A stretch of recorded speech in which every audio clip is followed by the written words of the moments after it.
drugs, I can do what I want, bitch. Yeah, I have sex and I don't use protection. It's my hot body, I'll do what I want. I don't go to school and I kill people. Whatever, I'll do what I want.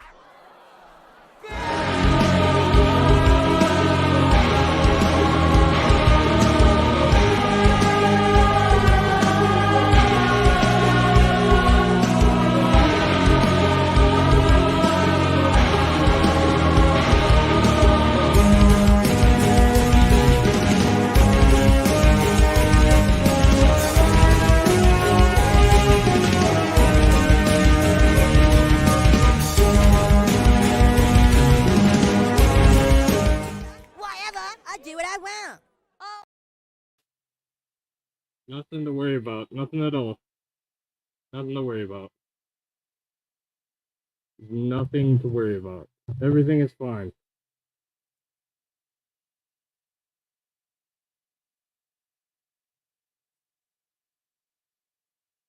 Okay, like I said, there's nothing to worry about. Morning, good evening, good afternoon. Welcome, welcome, welcome. So, no,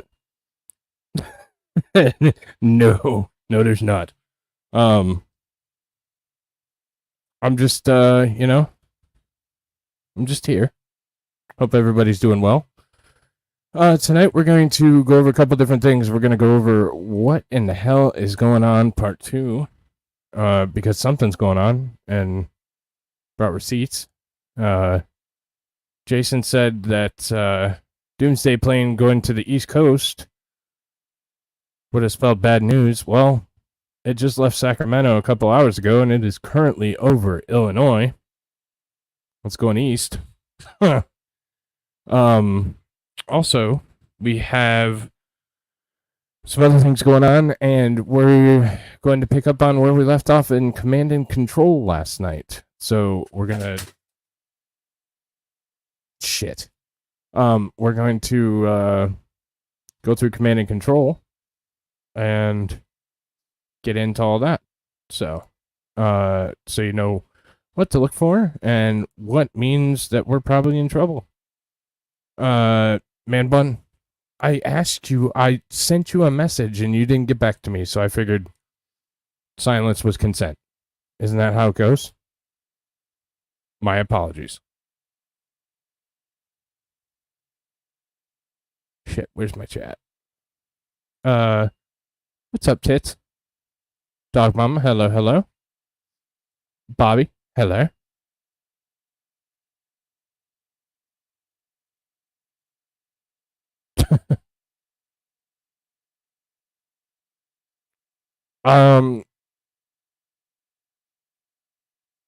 That's a good question. That's a good question. Do you know that some of them were not men? Because we can't be sure anymore.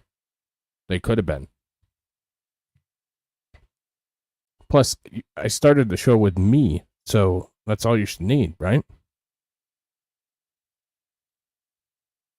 What's up, Bad Dazza? See? Right there. That's my girl.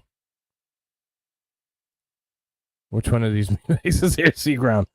Well, blonde is air brain, so that's air. C has got to be the redhead because she's full of semen. And ground is the brunette because why wouldn't you?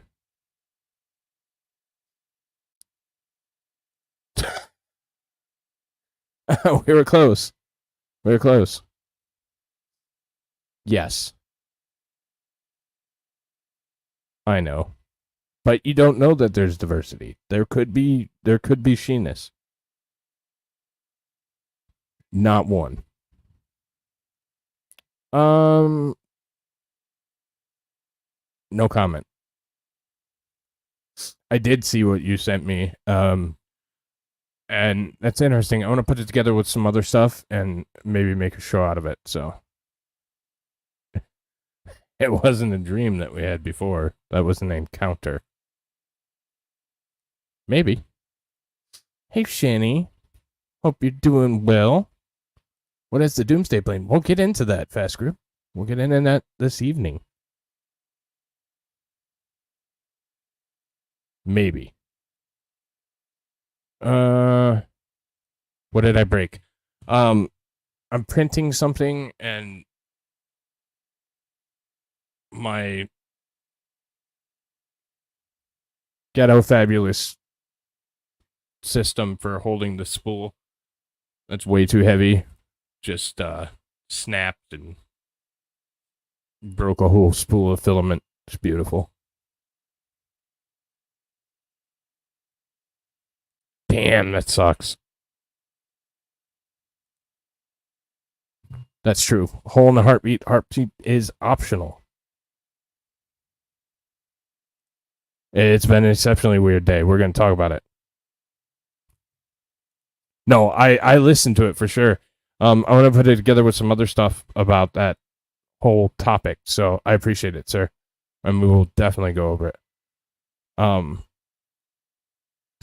right. So here's the deal. This fucking NBC suit, which is an actual GI NBC suit, is really hot. So I'm going to take it off. Yeah. Super chats, I'll turn the camera back on while I take it off. But I'm going to take it off, and we're going to watch a video about the E6 or E4B Mercury. I'm thinking about the E6 Mercury. Sorry, the E4B, also known as America's Doomsday Plane. So this is the command and control plane. It has been nicknamed the Doomsday Plane. It has various methods of communication, different things like that. So, it's a pretty impressive aircraft, and it usually means that there's some stuff going down. But they've been flying the hell out of it recently. So, I mean, we could go that way.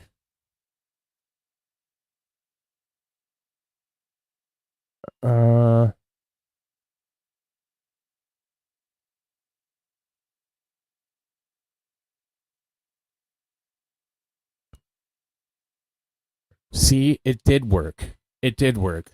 I told Dazzer I was going to bait people in with tits, and then maybe more people would show up, you know? So.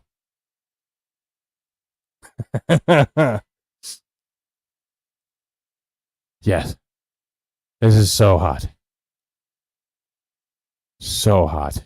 And I haven't had to wear it in a long time. So, I got it out just for the, just in case. So, exactly. Knee-high business socks and sandals. You know he is. But yeah. I'm going to start the video, and I should be naked by the time it's done, so. But I'll stop it and comment.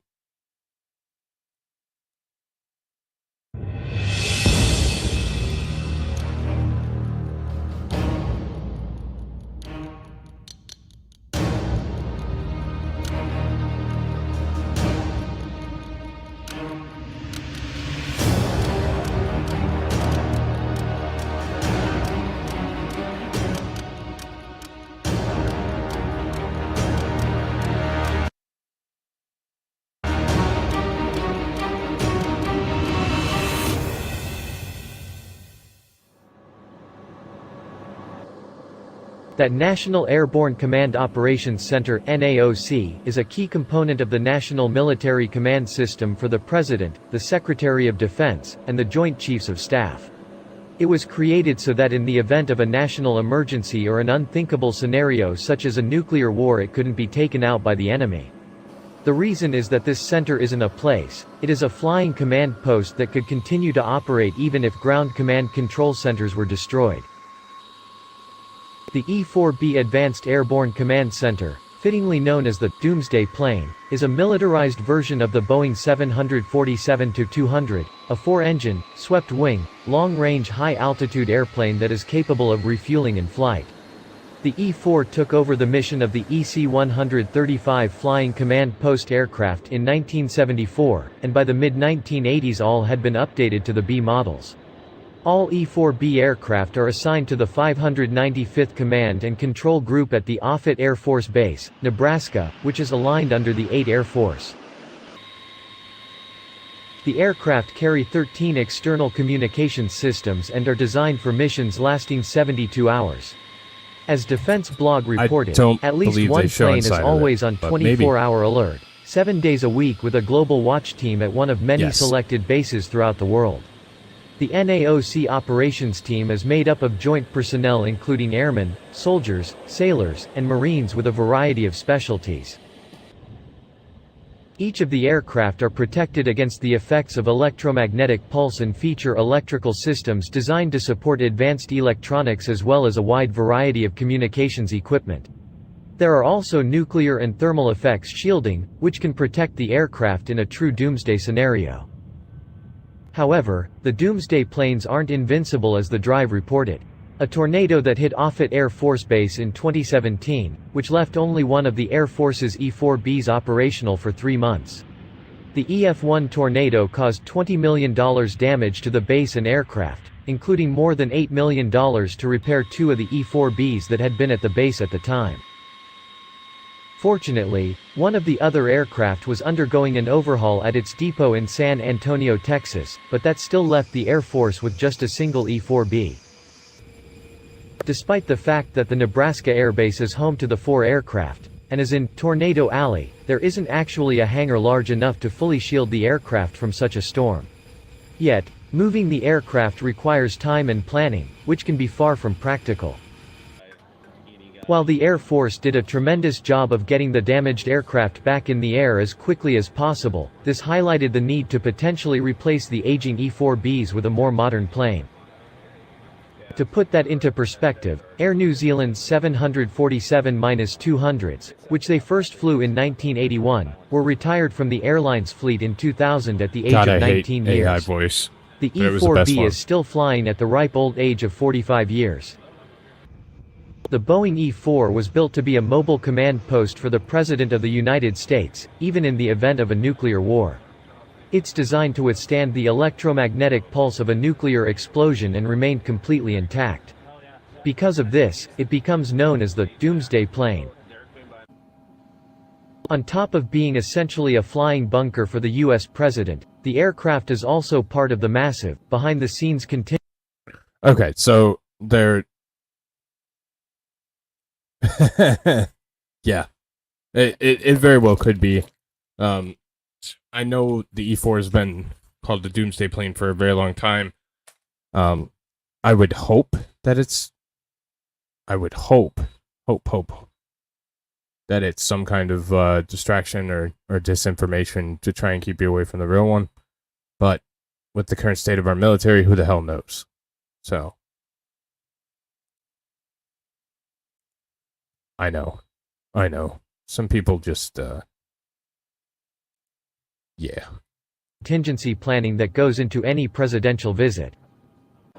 When the U.S. President is visiting a city overseas using Air Force One, the Boeing E-4B is deployed to an airport near his destination, should immediate evacuation be required and Air Force One is not an option.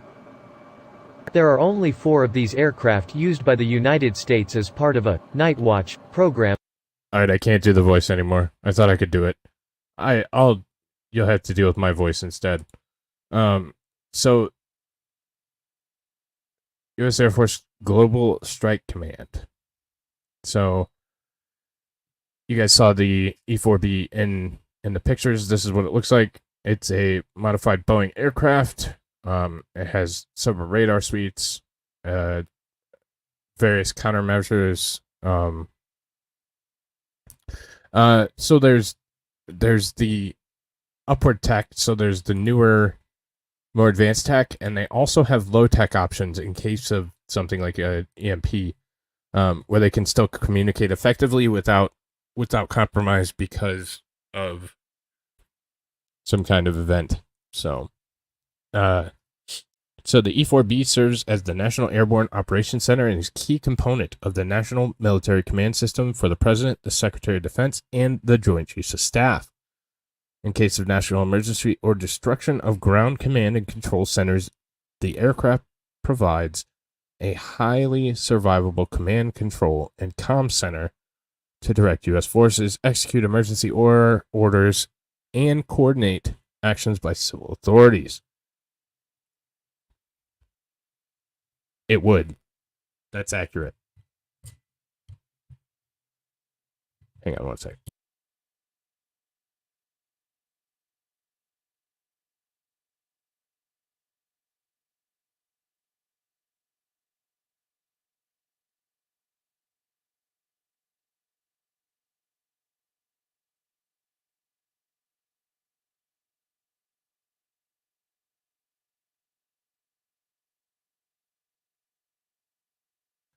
Additionally, the E-4B provides outside the continental United States travel for support for the Secretary of Defense and his staff to ensure Title X command and control connectivity.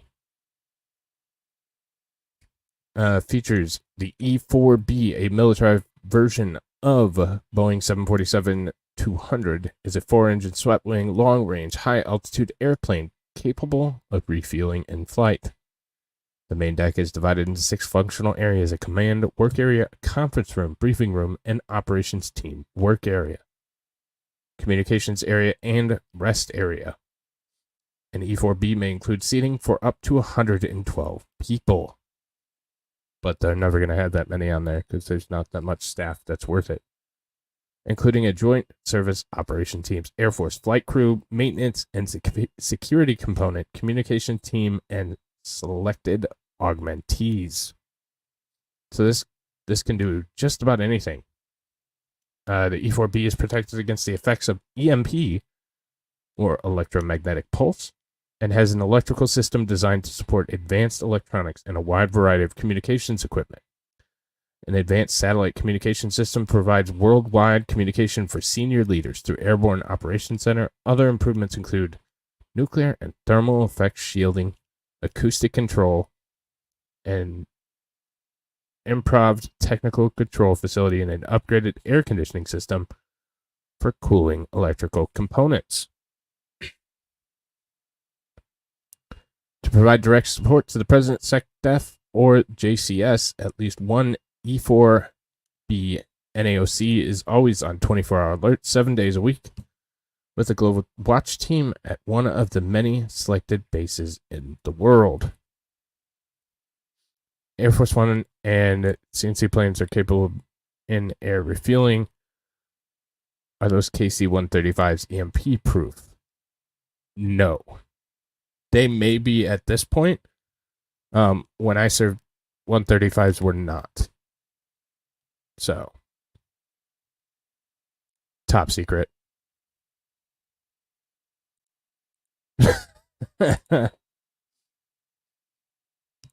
Is that interdimensional merge? Is that just... Are you soliciting me?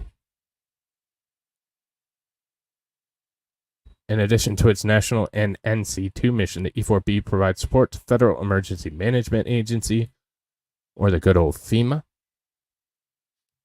What good is this if anything happens to the rest of this? They can't rape their own ass, so it would be a game of Survivor and the pilot winning. Yeah, that's very true. So this is to provide a response.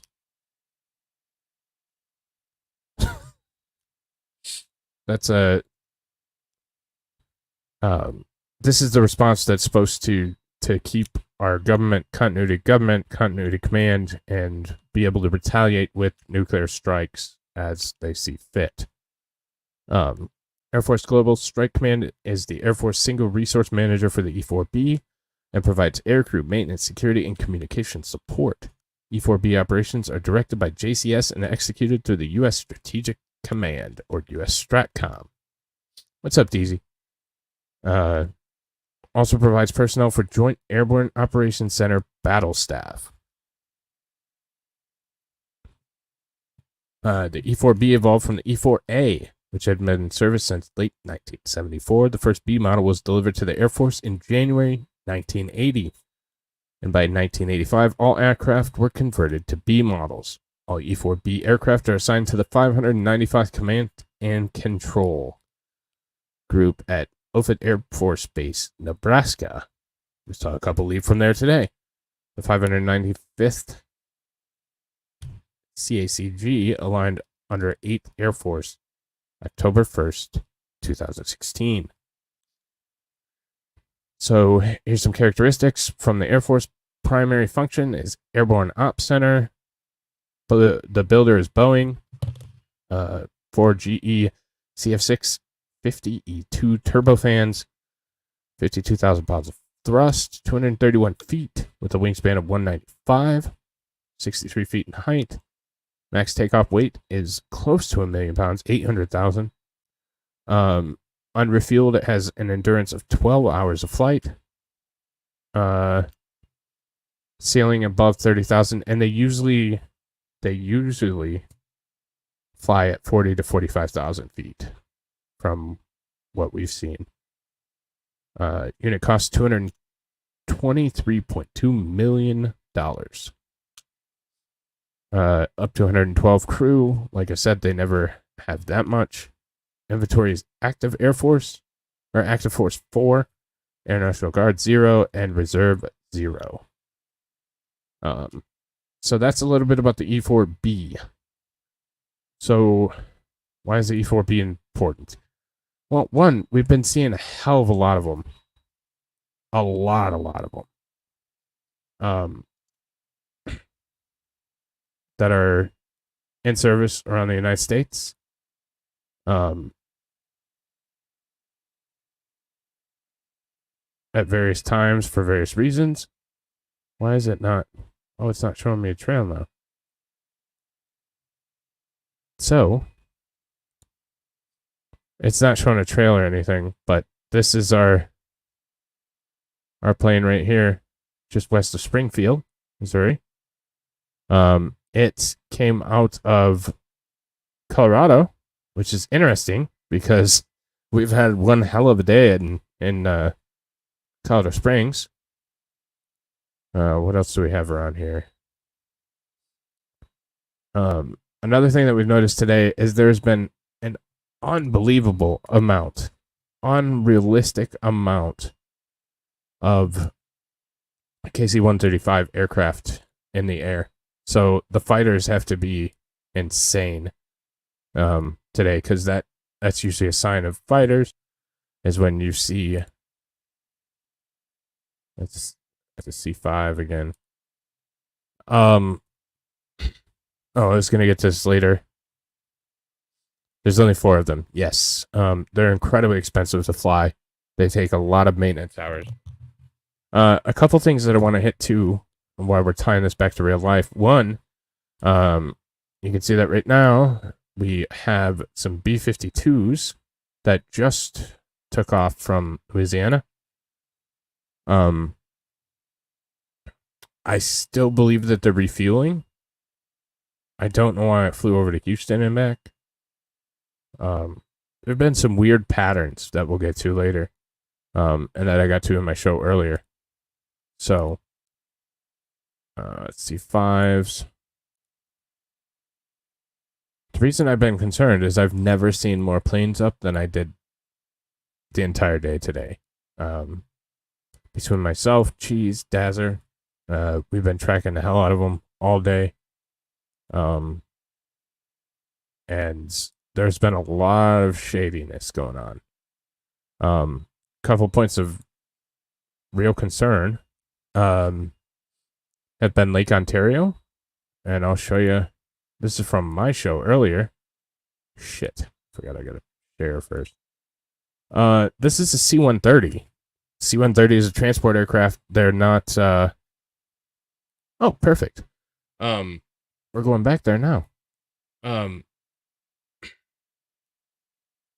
There has been, this was earlier from my earlier stream. C-130s are transport aircraft. They're long-range transport aircraft.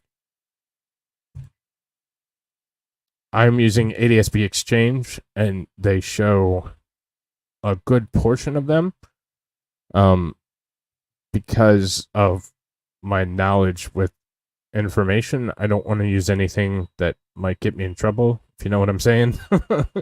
So, publicly, I just use ADS-B and then confirm it through other software and other contacts. But as you can see, this this was really odd. So they were flying a grid pattern over Lake Erie. This was a C-130. And they've also been doing that various other places. So you can see the orange is their flight path. They flew out, flew very low over the entire lake, flew back into base. So, yes, ADS-B exchange is what I'm using currently. I could throw a link in there.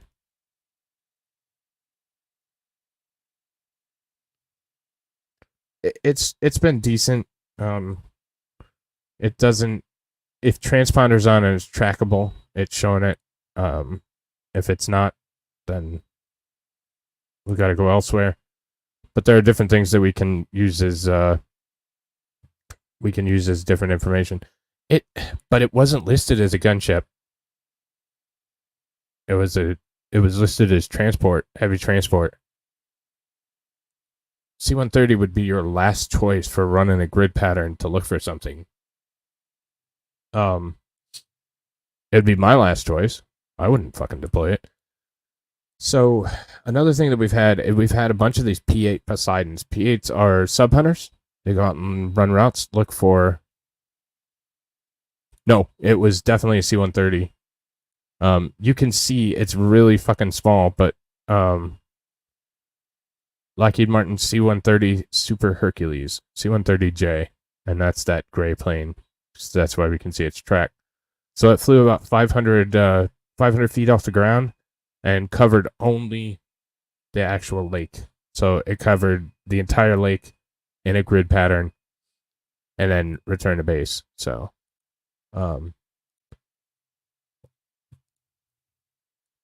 P8s are P8 Poseidons. They're sub hunters. They go out and run patterns like this, looking for submarines, or other naval assets off the coast. Let's see, what the hell else we got going on? So things will drop off the radar too on this because it is a public. But we have the 767-200. We have another P8. This has been an area of concern for quite a bit of time now. The Canadians and the Americans are all running routes in this general box right here. So, see, and I looked up registration, and it was a heavy transport. It wasn't a modified gunship. So, that's that back end part. So, it was not listed as a gunship. It was not listed as a modified gunship. Could have been, certainly could have been, but it was not. So,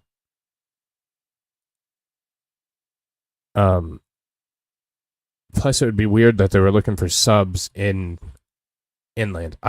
We talked about it. It could be possible they could have snuck in. But there's a whole lock system in this area because you got to come in the St. Lawrence, and then you have to. Niagara Falls is right here. It would be a challenging process. It's not something that they could just sneak in. Is it possible? Absolutely, 100%. But is it likely? Not particularly. This is another thing that's got me worried. The 52s are going up and then they're vanishing. Another odd thing we've had a lot of no call sign, or we've had a lot of triple X or quad X call signs on aircraft. So,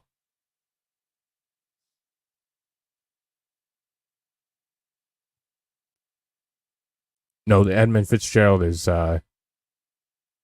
north. It's way north. Yeah, they've had several P8s. Several P8s across the entire United States. But yeah, we got 135s up everywhere. And again, that's good indication that there's fighter traffic. There's another 135.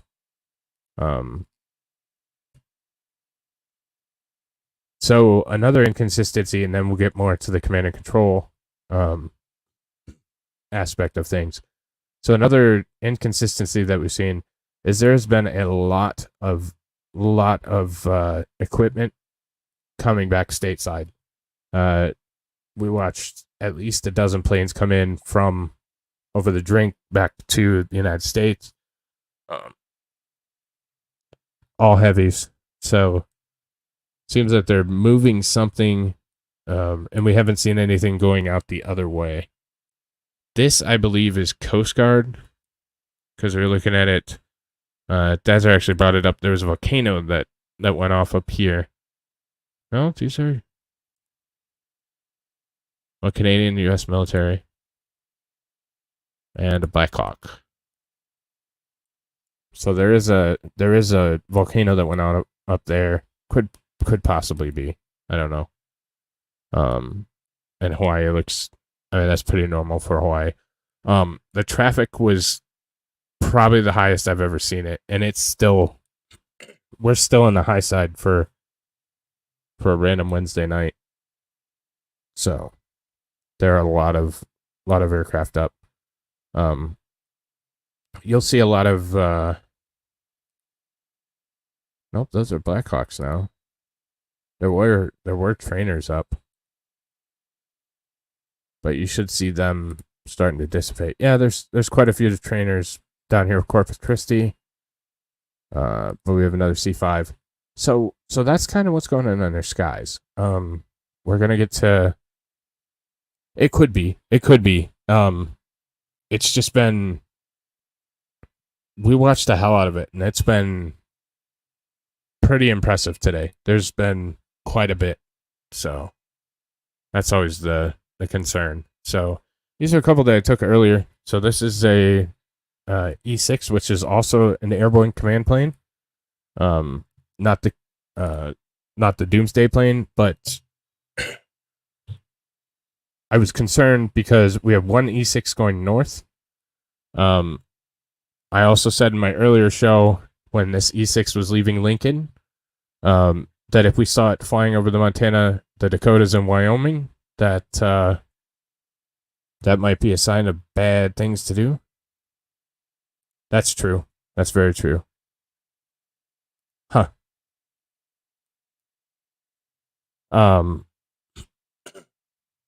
So that E6 flew around exactly where I said it was going to fucking fly.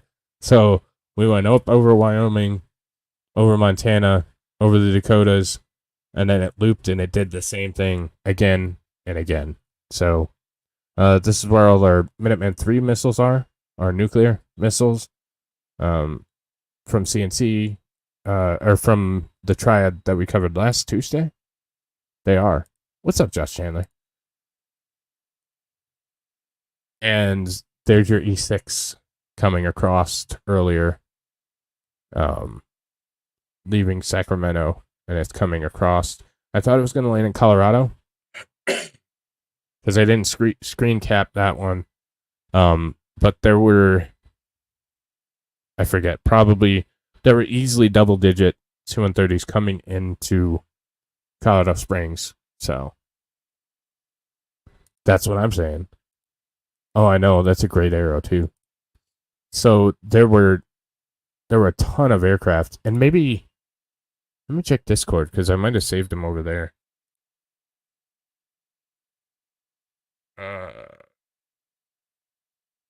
There's some P-8s off Virginia, running routes that we saw earlier.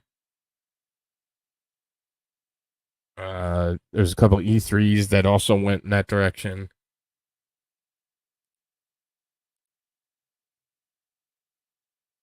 Let's see if I actually took a look.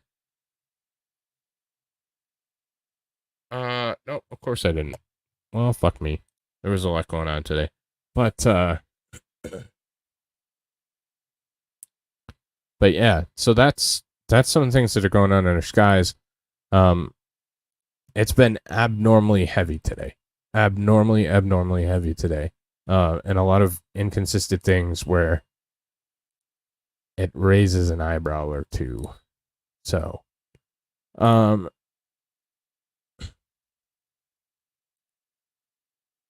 I'm going through.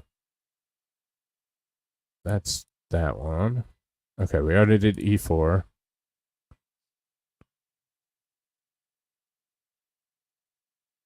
Sorry, I'm terribly unorganized tonight because I wasn't sure that I was going to.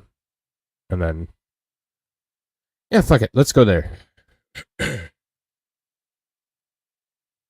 Yeah, there's nothing on the board. So that's the other thing that I tried to check. And I checked with some sources and stuff like that are still in.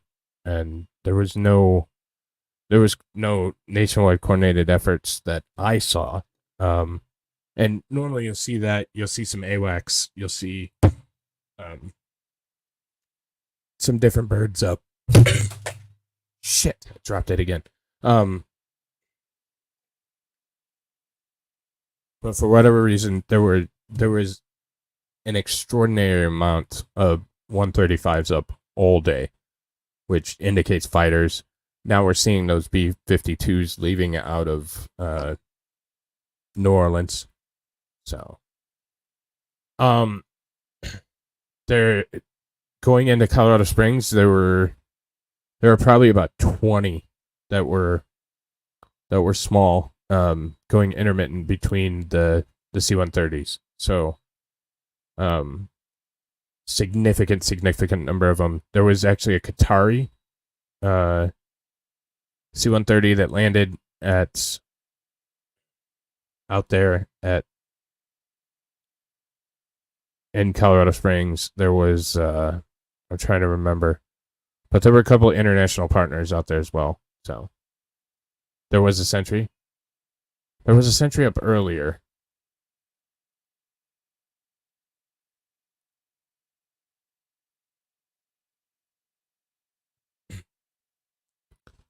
So we go from E4B to continuity of government. Now, I'm sure you've probably heard this before, continuity of government. If you're into TV, they've done programs like Designated Survivor. You've heard of it, even if you've heard of it subconsciously, with different things such as line of succession for president. So we all know it goes President Potato Joe, and then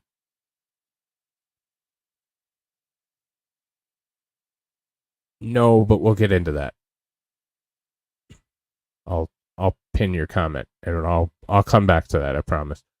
But no, it's concerning. It's concerning because of what we'll get to here soon. Yeah, there was a lot of bells. There's been some Apaches and some Blackhawks up too. There are a lot of Chinooks over the central U.S. and even in the UK. I think there were 4 or 5. Yes, exactly. Sorry, got distracted. But President, VP, Speaker, and it goes on, and there's a line of succession, and it's then it goes to secretaries of departments and their by creation date and blah blah blah. So it goes all the way down. Don't know. It's for you to decide, sir. So we're going to get into continuity of government. So since the days of the Cold War, the United States had a plan in place to continue the operation of government following a catastrophic attack on our nation's capital.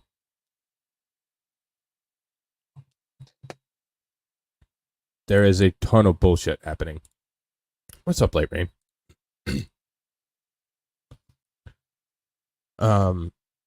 Or a catastrophic attack on our nation, just to begin with.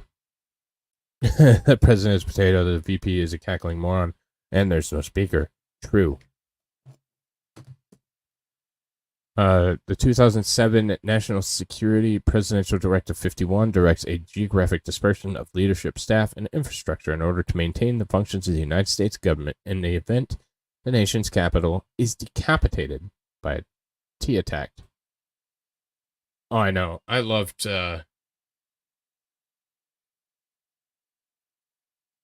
24.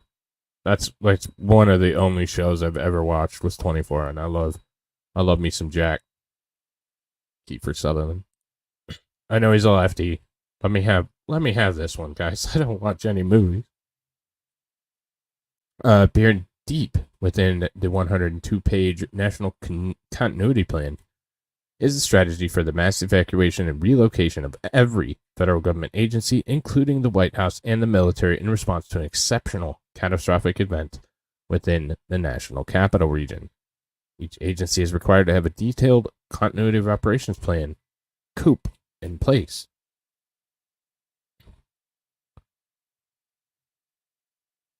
Following a catastrophic national emergency, the president or his successor can authorize the establishment of a temporary shadow government to maintain control of the essential functions of the federal government. President Bush activated the shadow government on September 11th, 2001, shortly after the second attack on the World Trade Center. So as we can see, it can be outside of the White House. Hey, what's up, Dogma?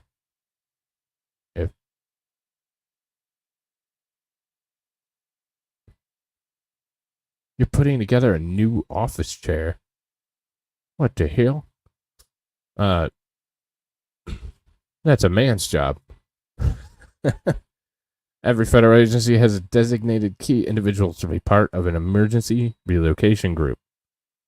Make a wish can we let Joe experience F-35 ejection seat in the middle of the Atlantic? Oh god, that would be so good. Just so he knew what it was, you know. These ERGs are assigned to alternate secure location on a rotating basis and are ready to take over the duty of supporting the national essential functions of this nation in an emergency. So, COGCON, or Continuity of Government Readiness Condition System, establishes executive branch readiness levels based on the possible threats to the national capital region. The president alone determines and issues the COGCON level. COGCON 4, federal executive branch employees at their normal work locations maintain alternate facility and conduct periodic continuity readiness exercises. So that's your normal alert level. 3, federal agencies and departments' advanced relocation teams warm up their alternate sites and capabilities, which include testing, communications, and IT systems. Ensure that alternate facilities are prepared to receive continuity staff, track agency leaders, and successors daily. Not an emergency in the same right, but yes, you're correct. It was a national emergency, but not. COG wouldn't have been implemented, and I don't believe. I'm pretty sure Chinese women chained to equipment that makes the office chair, which is that point.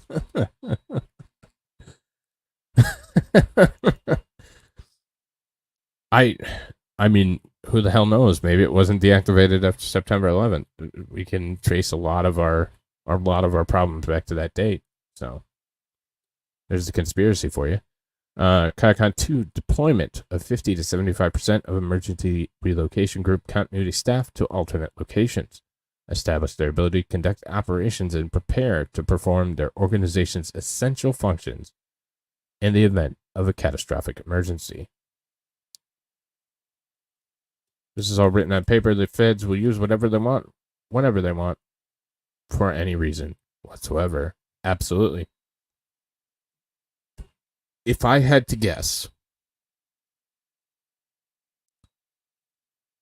and you were asking me where I would put my money with all the movement, with all the deployment, with all the chatter, with all the bullshit that I've been hearing and seeing and getting through the grapevine, I wouldn't be terribly shocked. I would say that we're definitely at 3 right now. Because we can see movement. I wouldn't be shocked if we were at 2. I wouldn't be shocked based on what I saw earlier today if we're not at 2. So take it for what it's worth. That's my opinion. So CONCON 1, full deployment of designated leadership and continuity staff to perform the organization's essential functions from alternate facilities, either as a result of or in preparation for a catastrophic emergency. Fucking thing fell down again. I'm just leaving it. I'll worry about it later. So here's a readiness matrix.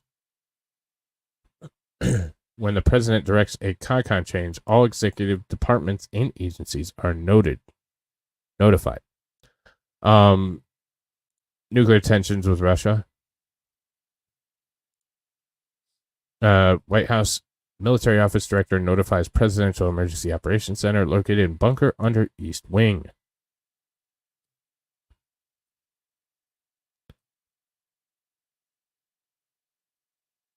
I would generally agree with you, but I don't. But I mean, you're welcome to disagree with me, but in combination of what I used to do and what I've seen today, I would put less than 1% that it was military exercises. Plus, there's nothing on the books whatsoever.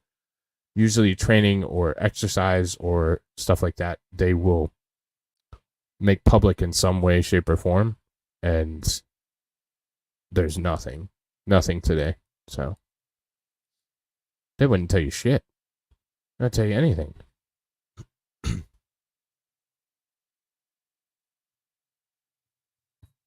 No, not really. I mean, there's stealth planes, but nothing new. Exactly. This is all my opinion. Statements and comments for entertainment purposes only. So, POC notifies FEMA Operations Center, codenamed Bluegrass, located in Mount Weather and Bluemont, Virginia. We're going to talk about that, too. That's a fun site. Bluegrass notifies department and agency of co-op emergency points of contact and or emergency operations centers.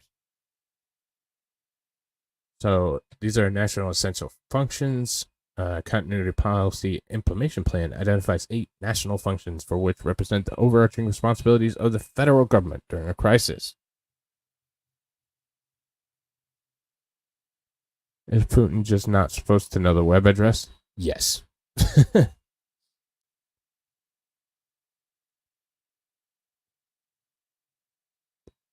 So, they don't. A lot of this is putting together information. Because they'll fly a lot with transponders on that are trackable. The ones that don't have to be implied. Because you know what you're doing and what you've seen in the past. So, for example, you never see fighters. You never see fighters on a. You'll see some T-38s, but those are trainers. You will never see fighters ever on any kind of tracking. The other way we know there's fighters is if we see KC-135s. And because of the nature of their work, they have to have transponders because they interfere in large part with others because they kind of just sit there and circle. So it's accurate as to what's up right now. It's showing you what's visible, but there's significant number of aircraft that are not visible. So, and things like that. Brandon Chinook pilot at Selfridge. He's no longer at Selfridge. Neither is Chinook. We're seeing a lot of deployments. We're getting a lot of movements. And I'm former Air Force and keep friends because I used to be in intelligence. I know I no longer have any intelligence. But you pick up things over time. Pick up patterns, methods, that kind of thing. So some of this is my conjecture. Some of it is my educated guess. So now we go into evacuating the president. So the president would evacuate via the White House tunnel system to the Marine One hangar at Anacostia Naval Support Facility. His ultimate destination would be on board the E-4B National Operations Center. So in an event like this, he doesn't get on Air Force One, he gets on the E-4. They should leave Biden behind, but somebody's got to command shit. A highly survivable militarized version of the Boeing 747-200 capable of being refueled at flight. After several days in the air, the president could choose to go to one of the presidential emergency facilities, Mount Weather Site R, Camp David, or Offutt Air Force Base, the new bunker under the Denver International Airport, or other still classified locations. I agree with that. Evacuating the presidential line of succession. Camp David, yes. Camp David wouldn't be... There are other places that would be better, but something is up.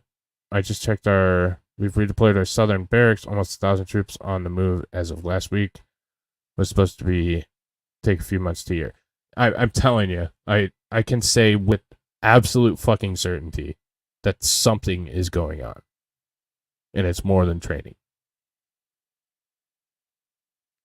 Could that be an exercise? Could that be a build-up? Could that be a flex? Yeah, sure, could be. Could it be all nuclear war with Russia? Yeah, absolutely could be. Something is going on. I'm still too tied into the system. I still know a lot of people. And I'm concerned at this point. And I don't ever get concerned. So,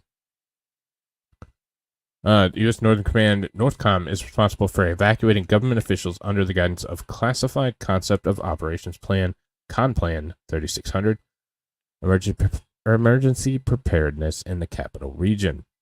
The executive agency and the department heads, along with designated emergency relocation group, ERG members, would be transported to classified locations around the country above ground, below ground, and at sea.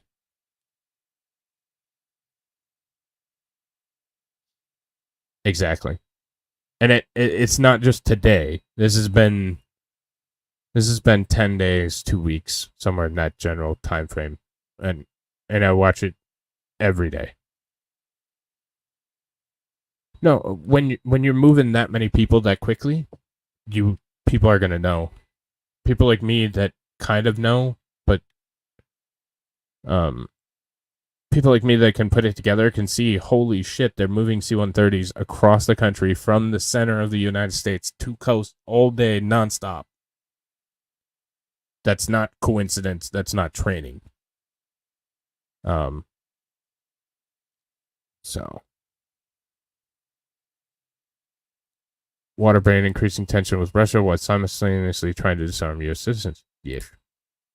Is Australia a U.S. ally? Yes. Australia is a U.S. ally.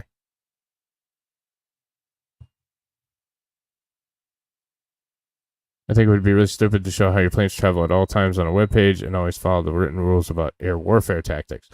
Well, we publish damn near everything we do at this point. I don't think we should have any kind of tracking access, but we do. And again, there are other planes, other things, other movements that are going on that we have no idea about.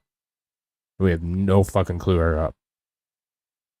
There's a C-130 that circles my backyard every day, but I'm 12 miles from Canada and the West Coast border crossing, so it makes sense. Are you in, without doxing you, Rain? Are you, if you look to the northwest, could you see Vancouver? If you could see that far.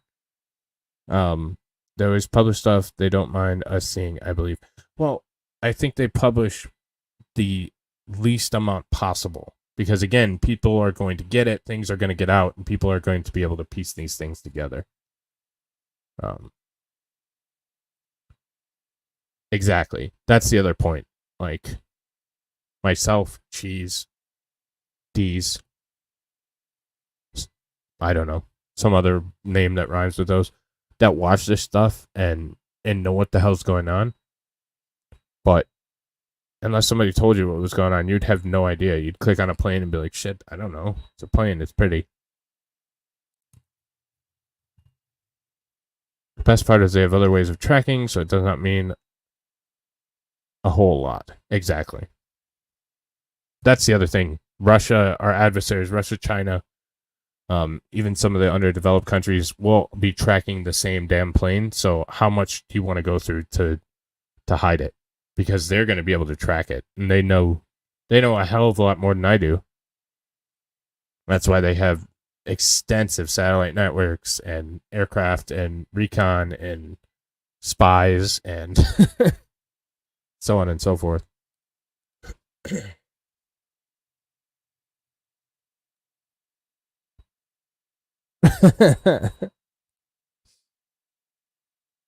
Exactly. And again, Russia knows, China knows. I'm not revealing the plan or anything. They already have this information. So back to the text. The secret evacuation plan includes a nearby fleet of specialized vans and trucks that can be dispatched on a moment's notice to secret campgrounds located within the Shedona Valley and nearby federal parklands in Virginia, Maryland, Pennsylvania, and West Virginia, containing underground hardened facilities with emergency communication systems.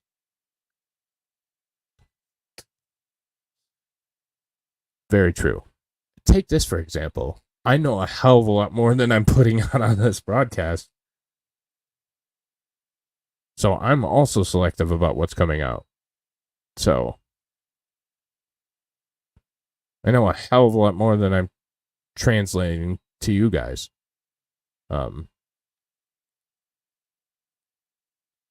Oh yeah, I will. That's my ace.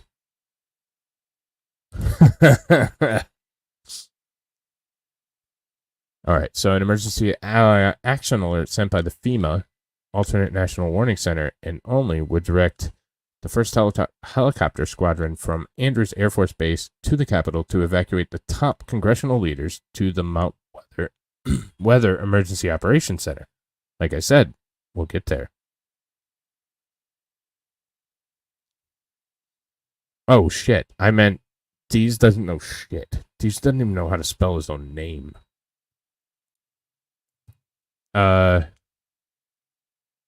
Secret Service would take the Vice President and top-ranking White House officials down into the underground bunker at the White House.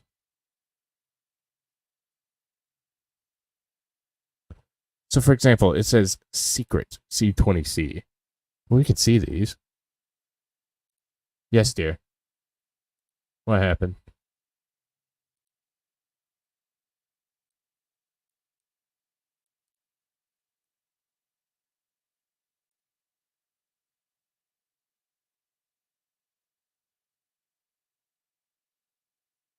There are planes going up that are in bed at this time. There's a lot of shit going up. There's another B-52 leaving. There's still tankers up. There's a C-17 leaving the Dallas area right now. Deez's favorite plane, the C-5, is about to land in Philly. There's another E-6 CNC over Washington now that just left Andrews Joint Air Force Base.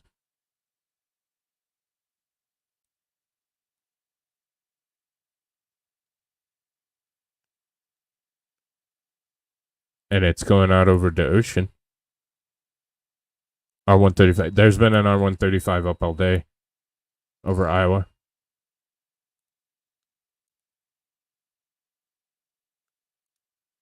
There's an RC-135 going the other way. Going back to Lincoln, actually. Oh, did it? Okay. Sorry, I'm looking at it while I'm trying to read, too.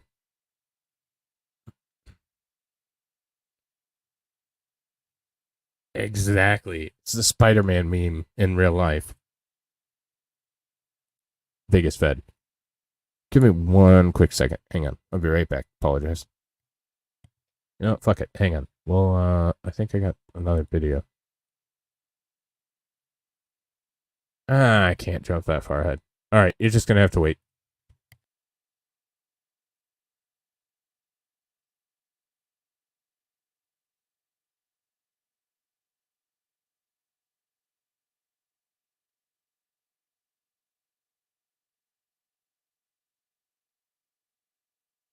Okay, that was quick. So secret Senex aircraft. Yes, you are. Yep. 3 Air Force C-20C aircraft, 85049, 85050, 860403, based at Andrews, are operated by the Presidential Airlift Group of the 89 Airlift Wing. These C-20C aircraft are a secret part of the COG program and are designed to move senior executives quickly in the event of a national emergency. There was a C-20C up earlier.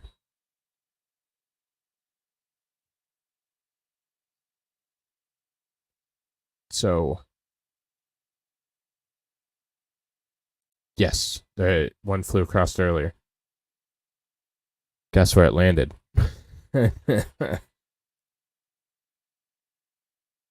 Starts with a calo, ends with a rado, and the second word is a springs.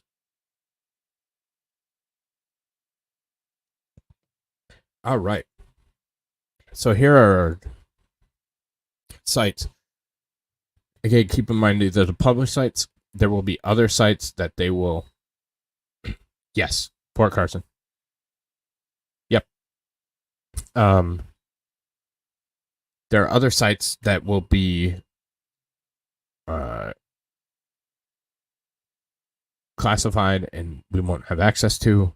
There will also be these sites that are semi-public, but again, when you're building a site that's that big with the technology that we have now, and that in depth, people are going to ask questions, and to get enough.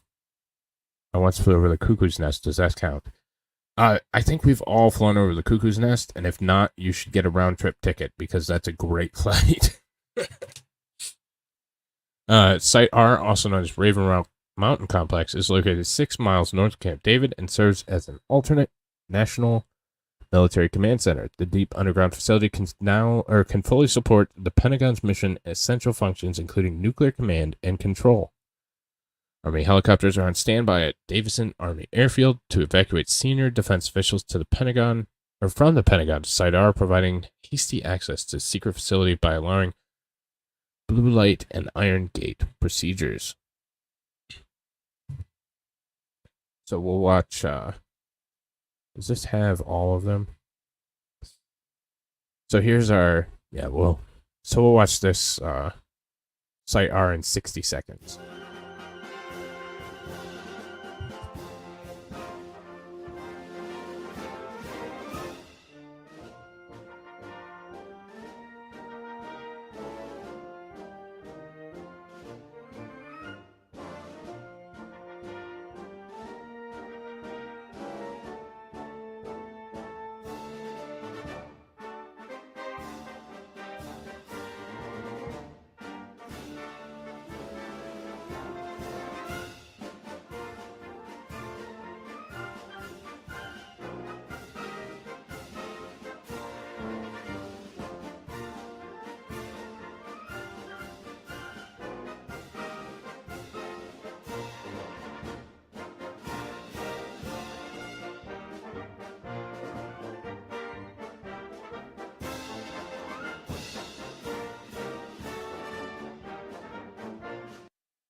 So there it is. Oh shit. There we go. Do you mean by Lizzie's? Do you mean Full-blown lesbian? Teacher What do asked you me how mean? I view lesbian relationships. Apparently 1080p full screen HD wasn't the right answer. Or did you meant those ones? Yeah, Raven Rock is a crazy place. Yeah, you should probably go check it out from the beginning. Oh, I know you did. I'm just messing with you as well. No problem.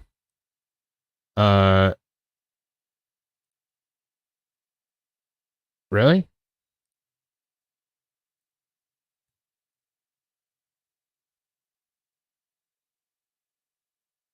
Hang on. See, here's another C-130 coming into. They're either coming in or leaving. There's another C-130 coming in. So, just saw those. So here are presidential line of succession. So this is how it goes. President, Vice President, Speaker of the House, President pro tempore of the Senate, Secretary of State, Treasury, Defense, the Attorney General, Secretary of the Interior, Agricultural, Commerce, Labor, Pete Buttigieg. Oh no, he's transportation. Never mind. He's down further. Secretary of Health and Human Services, Housing and Urban Development, Secretary of Pete Buttigieg. Sure. UAP is government trying to confuse you, and WAP is wet ass.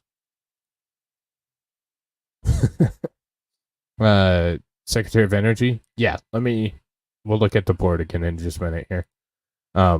Secretary of Education, Secretary of Veterans Affairs, and the newest Secretary of Homeland Security.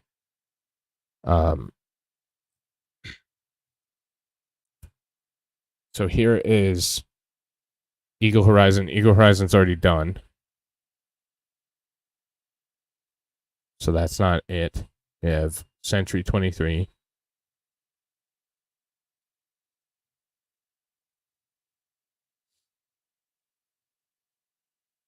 Full schedule of every event. So this is Eagle Horizon. The Eagle Horizon's already done or it's coming up. So, but it's not currently happening. State of the Union, every year federal agencies quietly prepare because you'll have everybody at listening to the president's speech. There's a random designated survivor cabinet secretary. And if something happened where they attacked where the speech was going on, they could it would automatically succeed to that individual. So I would have to agree, but that again, that's just me. So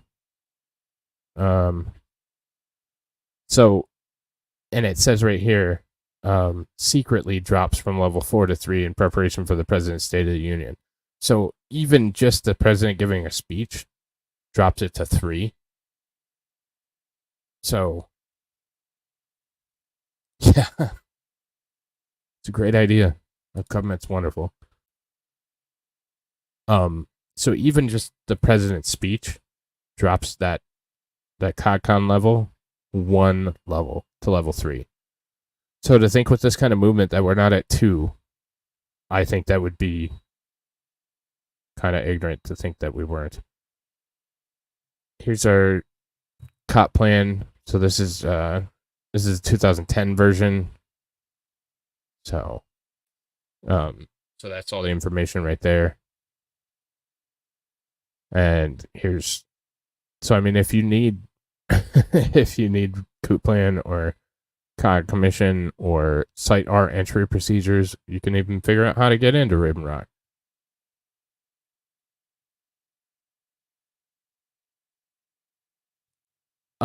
So the short answer is it's never been tested.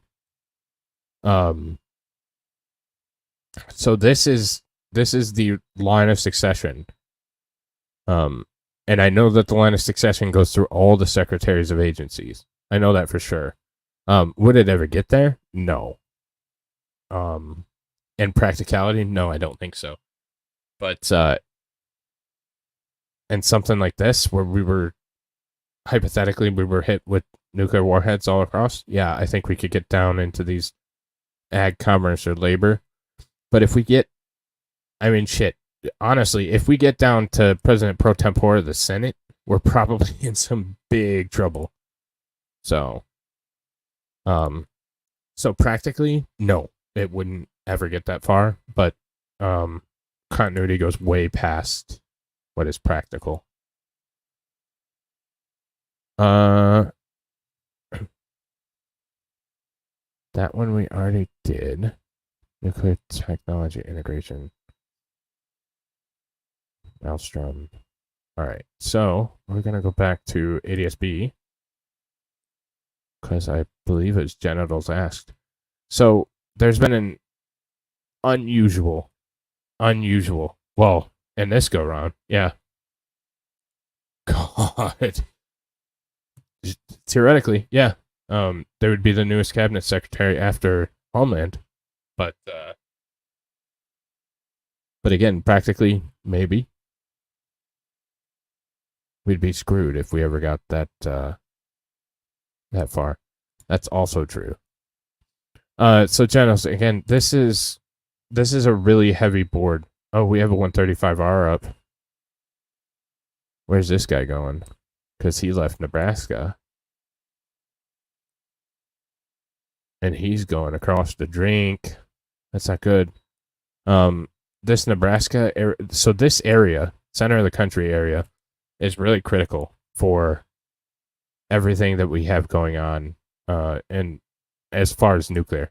So you have Kansas, Nebraska, that's and Missouri, where you have nuclear aircraft like your B-2s, B-52s, that kind of thing.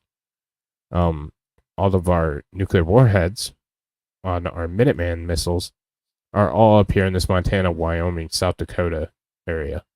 So there's a purple one over your house. This one? You're not Canadian, are you? Or this one? That is a C5 Super Galaxy.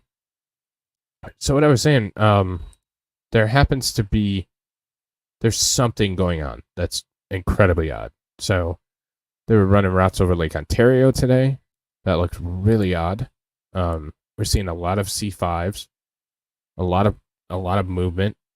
There's a 767-200. We have an E6, which is command and control. That is leaving DC, and that looks like it's also going over the drink.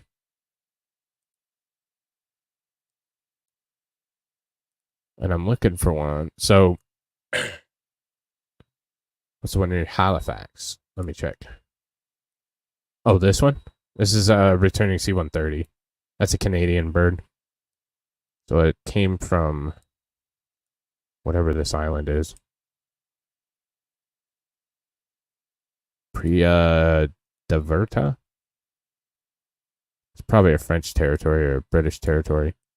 But this is an uncomfortably large amount of aircraft up for any time, let alone now that we're getting later. So shit, where did it go? Come here. There we go. There's one. So the KC-135s, these are stratotankers. So stratotankers are your tankers for example, the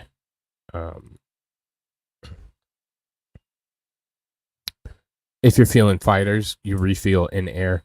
Our E6 and our E4s get refueled in air, which are command and control, and the Doomsday planes.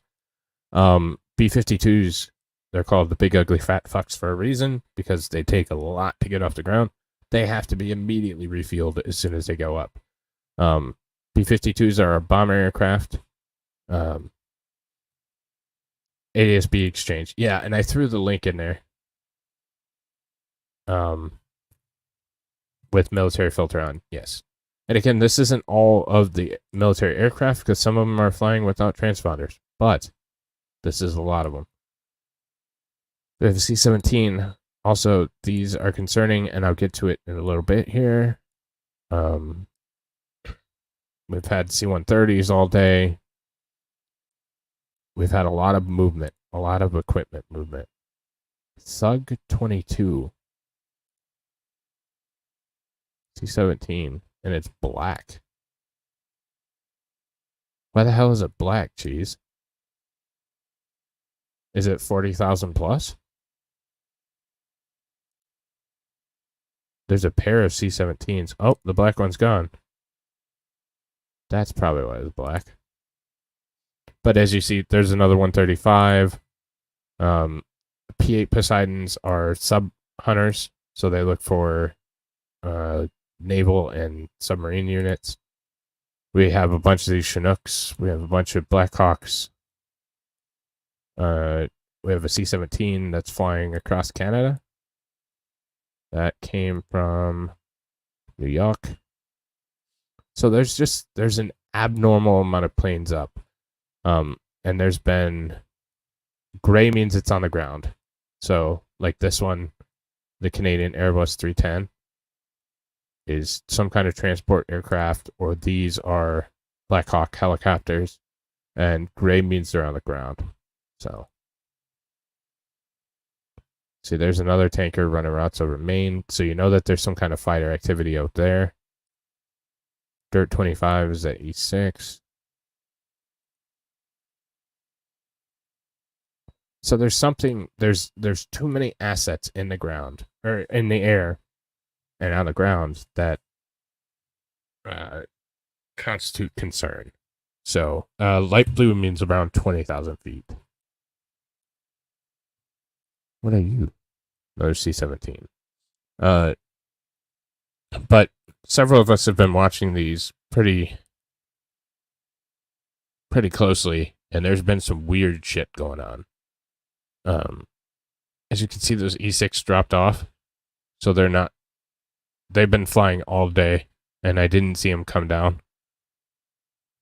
So they're now transponders off, still flying this route, if I had to guess.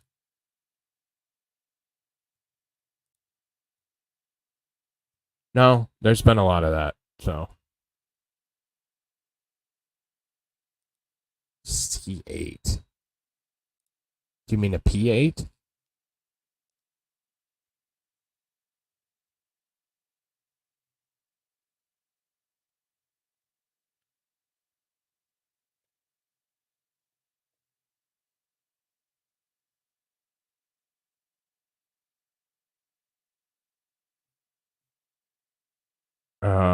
C8 is a Canadian bird. It's an older transport. But I think you mean P8. And the P8 Poseidons have been... Okay, there we go. Yeah. Yes, P8 is what I was talking about, yep.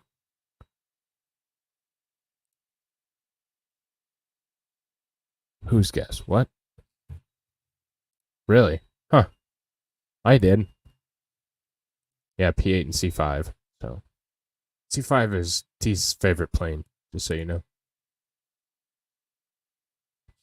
So yeah, there's just a lot of uncomfortable and weird things going on. So we got another P8 going out there, cheesy. There's been, for about 2 weeks, there's been a lot of activity right here in this general vicinity. They've been really interested in it. So, but yeah, so that's kind of what we've been watching. So, we might as well. Yeah, we'll kind of bounce around and we'll go back that way.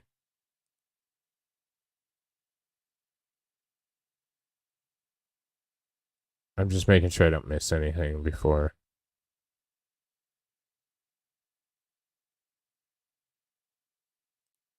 Before we move on. I think it's really interesting. No, P is not a transport. It's a hunter, sub-hunter.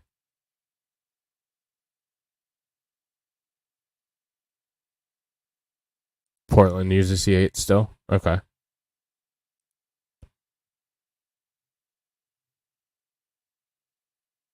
Alright, so we're going to go to why. We're going to answer Ghostry's question. Even though Ghostry's a fad and we all know it and already knows the answer to this question. P8s, or fuck, I'm still stuck on P8s. Sorry. Um, why is that important? Why is Colorado Springs important? Well, if we look at Colorado Springs, there's a military base called Fort Carson. This is also where a cute little place called NORAD is. There's also, allegedly, say allegedly, think I can get away with that? Allegedly, there are underground ways from Colorado Springs through Denver, through Fort Collins, up to Cheyenne. Now, what's Cheyenne's importance? Cheyenne Mountain is Cheyenne Mountain Complex. What the fuck does that matter? Well, it matters a lot, and we'll talk about it. This is where exactly.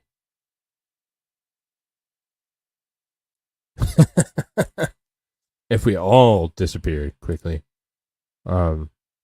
Space Command is also out there. NORAD's out there. Very centralized with U.S. Air Force and United States Space Force now.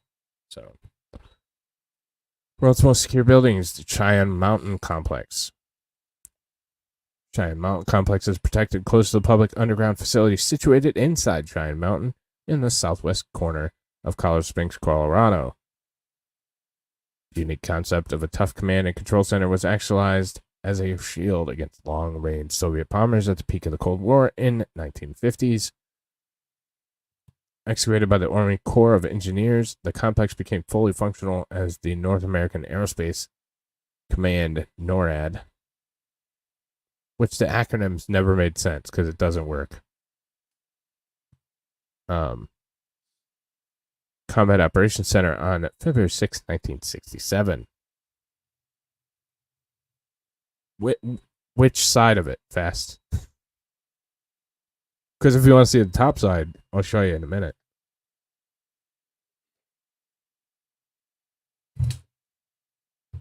If you want to see the bottom side, call me. No, you'd probably be the first person to be hit.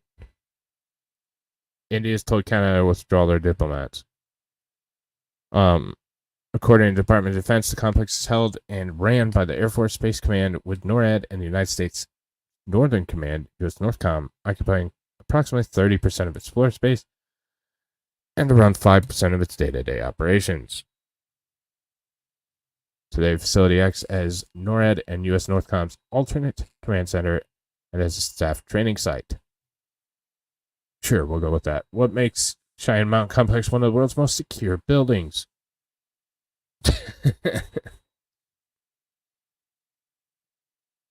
Cheyenne Mountain Complex is located under 2,000 feet of granite. The facility has 6 tunnels. Each tunnel is 3 stories tall. The complex is secured against seismic activity and nuclear explosions, and is also strengthened and hardened against electromagnetic pulse attacks. Major Hollywood productions, including War Games and Stargate, have visualized parts of Cheyenne Mountain.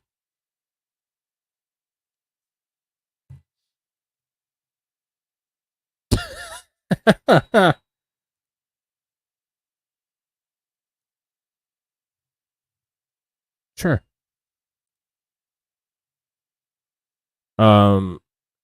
Two main blast doors leading the complex. It takes about 45 seconds to shut. Blast doors are 3.5 feet thick and weigh over 20 tons. The doors are only closed 8 times in times of emergency, They've only been closed once during 9/11. The complex was carved out below 2,000 feet of granite on 2 hectares. I know, it just could have been better. It could have been better. They fell short on that one. There are 15 3-story buildings resting on a system of huge springs that secure them from moving, such as due to earthquakes or blast. The operational impact of shifting is restricted by flexible pipe connectors. Over 1,000 springs are used to keep building from moving more than an inch. Cheyenne Mountain Complex is the only high-altitude facility that's certified from the DoD to withstand EMP. It houses several makeshift beds for a majority of employees, including suites for eminent officers within the complex. Other facilities include a department store, canteen, health centers within and outside the complex. The complex can withstand a 30 megaton atomic blast and a range as close as 1.24 miles. 2 kilometers.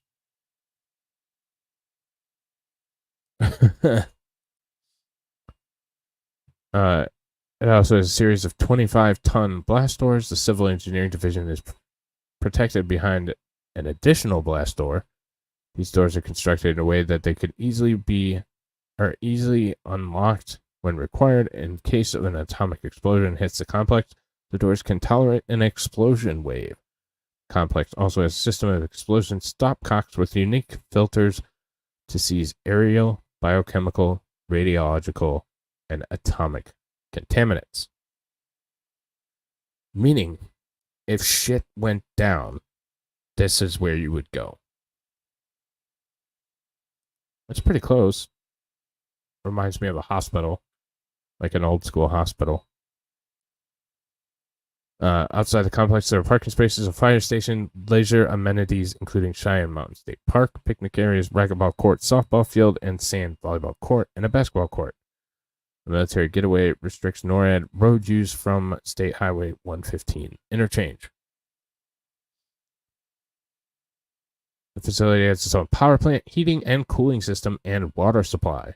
This is a full-scale bunker, and again, this is just the public-facing side. The 21st Mission Support Group guarantees maximum reliability of its electricity, water, air, conditioning, power, and other support systems. The mountain springs produce more water than the base requires. A 1.5 million gallon tank guarantees that even in the event of a fire, there's sufficient water to fulfill the facility's requirements. A water tank of 4.5 million gallons is used as a heat sink.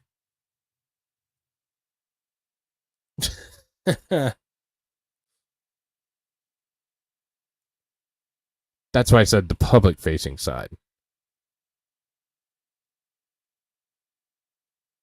The public-facing.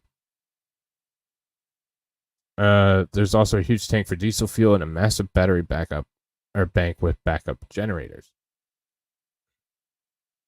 So this is where we have the Air Operations Center, Missile Warning Center, Space Control Center, NORAD and SpaceCom, Combined Combat Center, CWIC. Oh, hell no. I mean public-facing, because they shot a movie there, and we'll see like a 60-second video of the inside of it. National Warning Facility, Space and Warning Systems Center, Weather Support Center. There's recently been an upgrade program. We're not going to go through that. This is talking about Nuclear Watch. So, next we'll go to... They let cameras in one time. Oh, I know. They let cameras in one time, and this is what we... This is the very little that we got from it. And it is much larger than they portray. Colorado Springs for 60 years now, keeping us safe in a dangerous world. The North American Aerospace Defense Command just allowed its first tour in a decade. And tonight, our Michael Abeda takes us inside Cheyenne Mountain. The tunnel to the base inside Cheyenne Mountain is iconic, but what goes on inside is top secret. It's been the subject of intrigue in popular culture for decades. You know, you have to mix between, you know, what you see on Stargate and what you see in the movie. Never seen it. But I tell you, it's pretty impressive. And while it was built in 1958, it's still probably the safest place in the world. That's because the base itself is a wonder of technology and engineering. when you walk through that tunnel, I'd imagine it's Moscow, under Moscow for Russia, but I don't know. Create this complex and know the protection it affords. Like I said, it's impressive. Cheyenne Mountain was bored out to create space to build an Air Force base inside of it. That means the base itself sits behind I love you tons too. of solid granite. That's sufficient to sustain almost It's any blast. massive. But as if that wasn't enough, there are also two 23-ton blast True. doors that can be closed in 45 seconds to completely seal off the base. If there's a nuclear bombing of the facility, the building's set on gigantic springs to protect all the people and sensitive equipment inside from the shock of the blast. The protection it affords, you know, it's pretty amazing what we do here. These days, NORAD monitors the air and seas around the world and in the United States from Peterson Air Force Base in the Springs. If there's increasing tensions with the state or non-state actors, if there was ever a physical threat to Peterson Air Force Base, we would be here. We would live here and fight out of here. Inside NORAD, Michael Aveta, covering Colorado First. I feel pretty safe. I do too. I feel smarter too. Well, they're not going to let you in, jackass. So you shouldn't feel safe. All right, so this is one of the things. I don't know, to be honest. I know Russia has a great deal of man-made underground. I don't know. Trying to think if there's anything.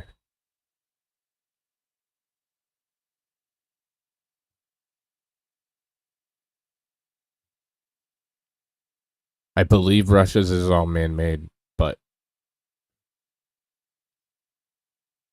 yeah, but not to the scale of this. Russia has a couple natural getaways, but I don't think to the scale that is the Cheyenne complex.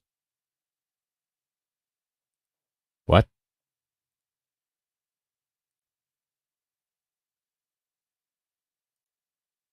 Best known underground places the Russians are in Ukraine. Yeah, and they lost a lot of that Kazakhstan, Ukraine,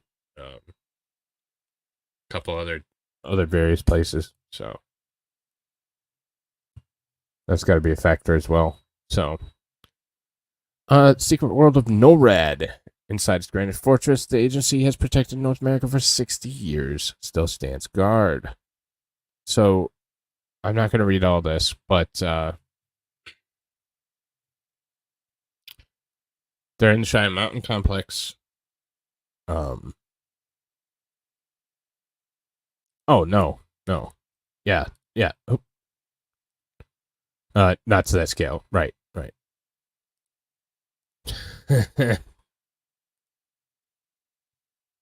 No, they're not going to let us in, even if it all goes to hell. So NORAD is our national defense. We use Canadian resources as well, and have Canadian troops and officers that serve in NORAD. It's a connection that we have for the aerospace safety of the North American content. So there are Selfridge, but Selfridge is one well known and not really that underground. There are some decommissioned that I know of for sure in northern Michigan, but that's exactly what we do. That's all I'm gonna comment on that one. Yeah. Canadians, just like with our space program, they give us a fucking robotic arm that barely works. So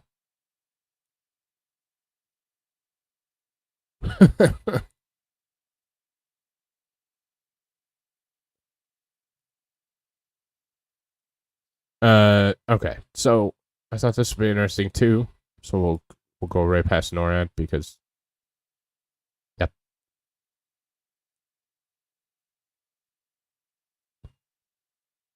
Shit, there's still so much. Maybe we'll, Oh, here. This is the one I was looking for. Never mind, forget about that. NORAD. For an look at NORAD's history, click here. The North American Aerospace Defense Command, NORAD, is the United States and Canada binational organization charged with the missions of aerospace warning and aerospace control for North America. Aerospace warning includes detection, retaliation, and warning of attack against North America, whether by aircraft, missiles, or space vehicles, through a mutual support arrangement with other commands. Yes, we knew. We knew that already. She's more Russian than you are, too. That's saying something. Aerospace control includes ensuring air sovereignty and air defense of the airspace of the United States and Canada. The renewal of NORAD agreement in May of 2006 added a maritime warning mission, which entails a shared awareness and understanding of the activities conducted in the U.S. and Canadian maritime approaches. Blah, blah, blah. Well, yeah, and there's trans troops too. You didn't know this fast?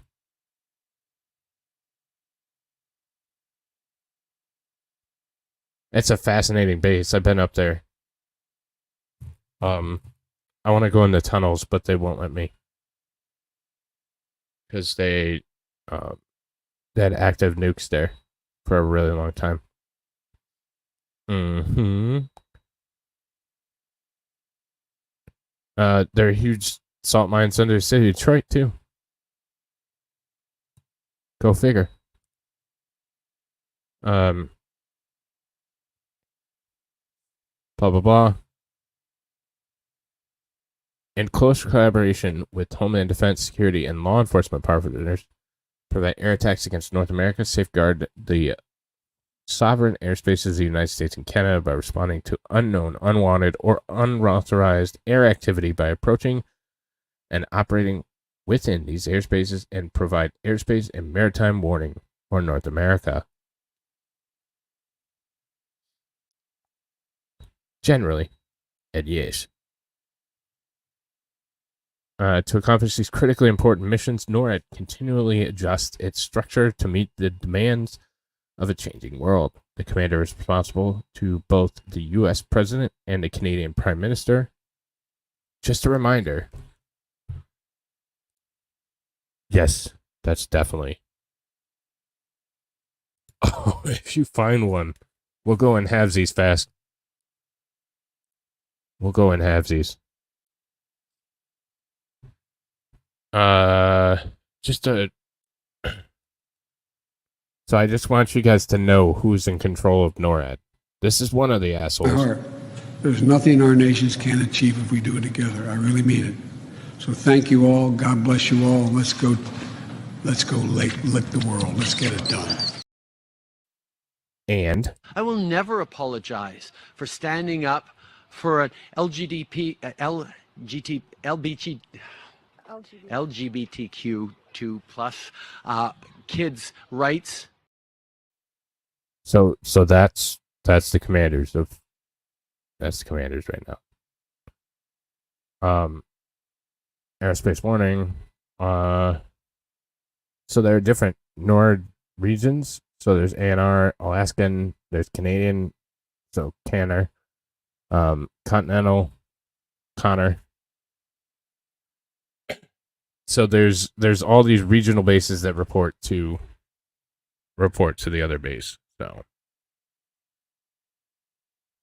So that's a little bit more about NORAD. Just a brief history of NORAD.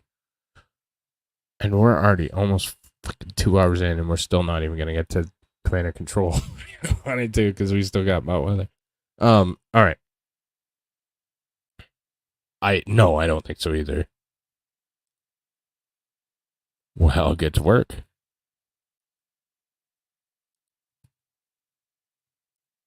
Don't know if as I discussed, but you think this is a reaction to the Chinese sub accident that was reported. I think this is just an overall general tension. I think with Russia's test yesterday, and with their willingness to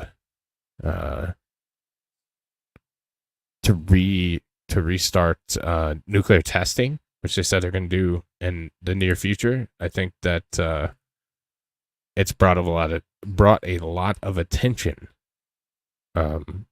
into the area and a lot of tension to the militaries around the world. So I think that it's not just one. It's like I said in my program the other day. It's not just one piece of information. It's the fact that there's so much that's just building and building and building to a climax. And it seems like we're at the climax.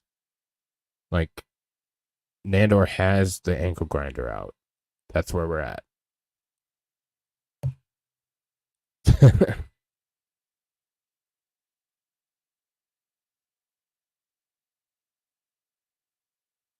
Damn.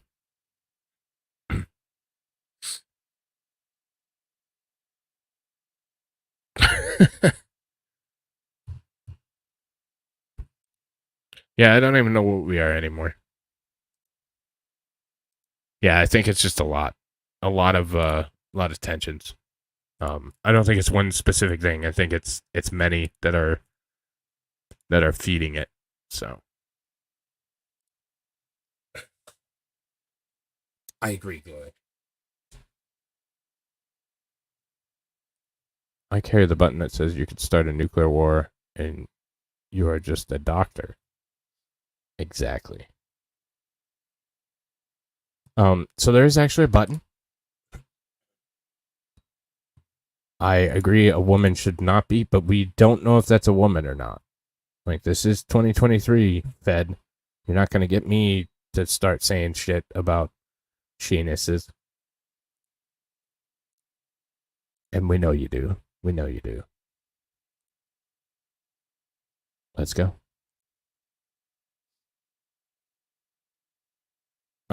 So you always hear about the nuclear football. Here's the behind the scenes story.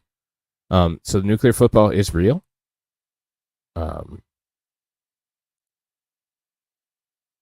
I can show you.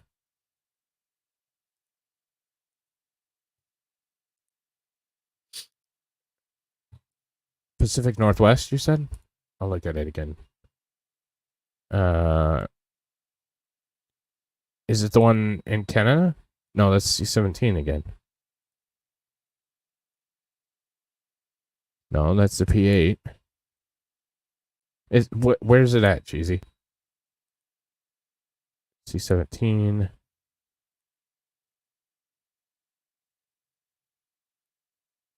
$135. The Android does have a button. Nobody's been able to find it because it's been so abused for a really long time. Because she uses an angle grinder for genital. Fuck! I tried to say it without saying genitals, and I said it. Yeah.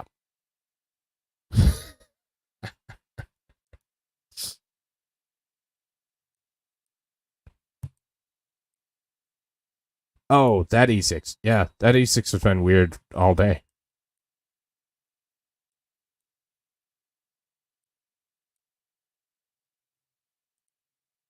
That's what Cheese is talking about right there. E6 Mercury. This is the one that left the East Coast. There's flying routes out there. What are these? They're just little guys, right? NAs. Okay. So those could be anything. 767, 767-200. CM5, Super Galaxy.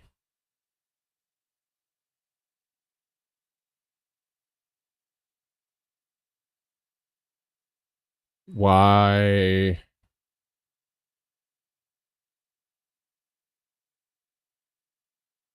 A 141.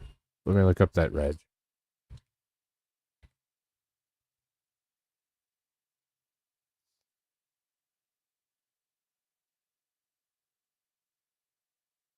Hang on.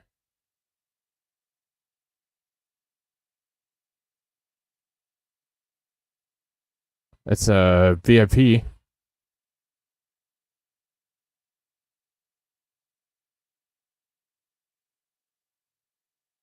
Somebody's on that aircraft. That's a VIP. and it's not AF1. I know it's a normal flight, but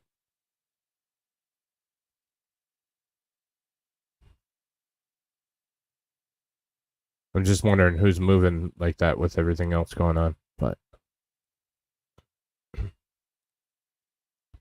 so, anyways, back to the nuclear football. Yes.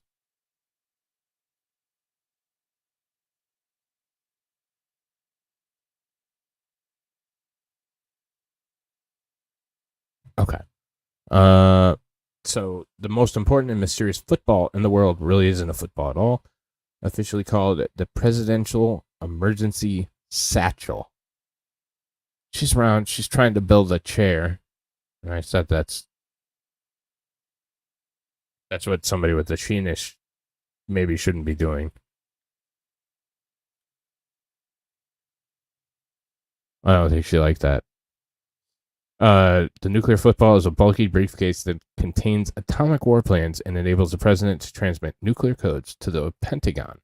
Every case is carried by a military officer who is never far behind the president, whether the commander-in-chief is boarding a helicopter or exiting meetings with world leaders. Beyond those basic facts, however, not much is known about the satchel, which has come to symbolize the massive power of the presidency. Let's change that. Let's not. Nuclear holocaust, blah, blah, blah. So they're just going to be...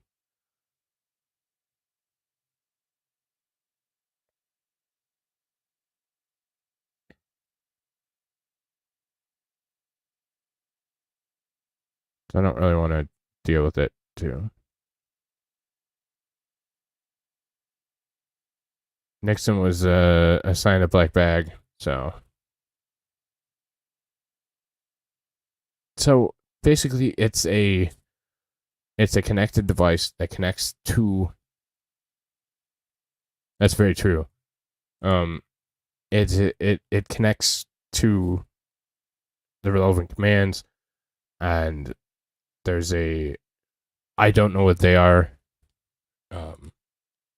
Many don't know what they are, but there's a series of codes that have to go back and forth. We know that much. Beyond that, we really don't know. There's an acceptance. The president can order one at any time. And... Wait, is Dog Mama talking shit? Hey, how are ya? How's the chair coming? I bet you it looks beautiful.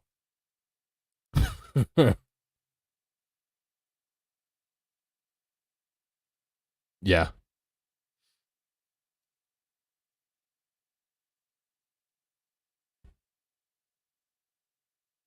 The biggest stick.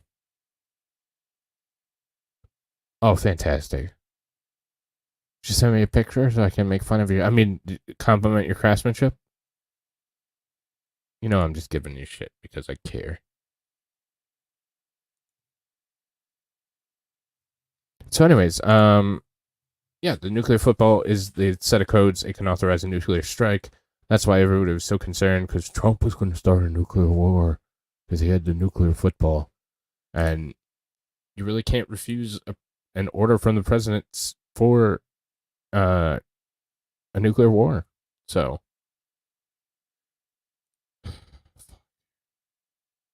right now, EDSB exchange or ADSB exchange. Shit. Oh, that's not good. That explains why. Here, I'll pin it this time. I have no affiliation with them. I just like them a lot. They seem to be the best one, the most reliable. So I'll just pin it. So it's pinned. Do you have any kind of link? Can you toss it to me? If you do. Yeah, no problem. So I'm going to save these. Well, I'll be dead before Biden gets spun out the coast. That's the concern, because they aren't ABC. Okay, so this is allegedly a top secret bunker. Yeah. A nuke stiffer was the 135. Okay, that makes sense.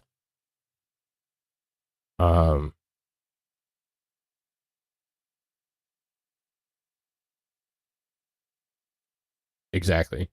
And it would be treason. You would be immediately relieved of your command. Immediately. So. But yeah, let's look at this bunker video. One of the most secret places on Earth. It's a bunker Not anymore. built into a hollowed-out mountain in Colorado.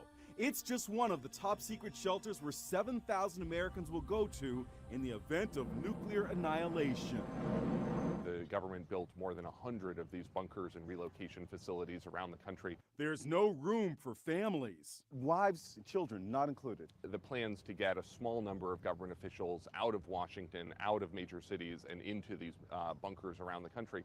And it doesn't include families. Garrett Graff is the author of the new book, Raven Rock, the U.S. government's secret plan to save itself while the rest of us die. The title comes from this place, Raven Rock Mountain, a super secret bunker in Pennsylvania where Pentagon brass will relocate in a nuclear war.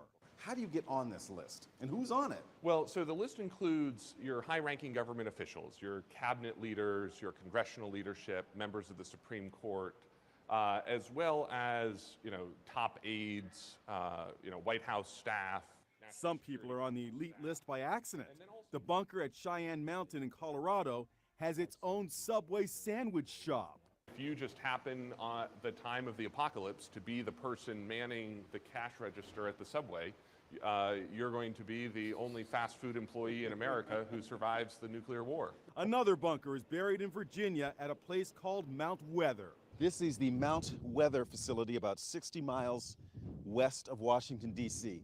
And it looks like a typical secure government facility. It is surrounded by a chain link fence with a barbed wire at the top. And they don't like visitors. Okay. I need to remove it. For decades, another secret bunker was located beneath Greenbrier, a luxury resort in West Virginia. It's now a museum. Behind this 25-ton blast door was a shelter for 400 government officials who could live for 60 days in dorms like this one. The bunker system has been used only once, on 9/11. On 9/11, helicopters swooped in here to the Capitol and evacuated the congressional leadership as well as officials from across Washington out into these mountain bunkers around the country. Let's hope they're never needed again.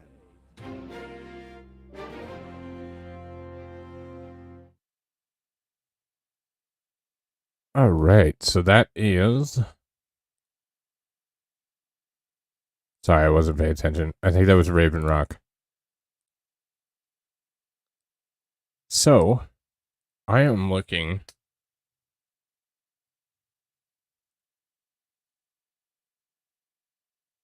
Gross.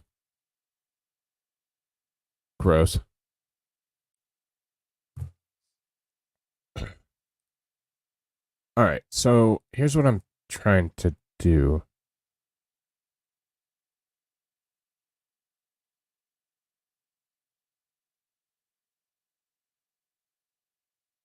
Because obviously Russia's about to test a nuclear weapon, we'll fucking cover it.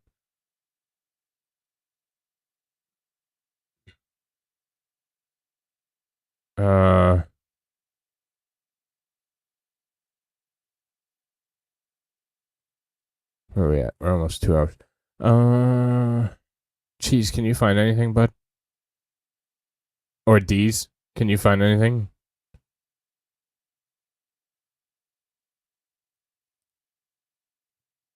Oh, fuck, D's, don't tell him that.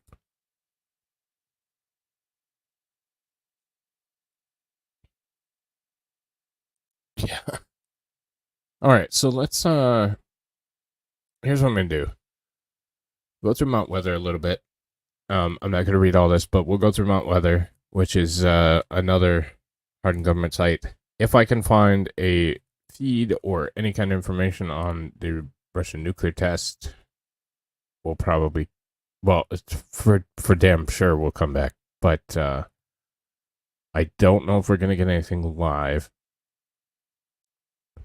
but I'm seeing certainty that we're going to. So let's get through this because this is the last one that I had for tonight. Yes, on the test. So.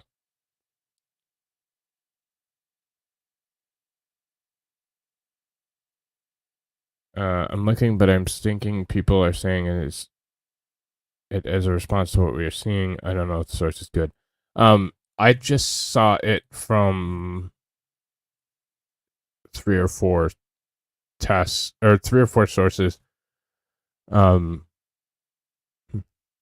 Russia's attempting to show force. Kovalchuk said Russian nuclear test is likely today. That was 19 hours ago.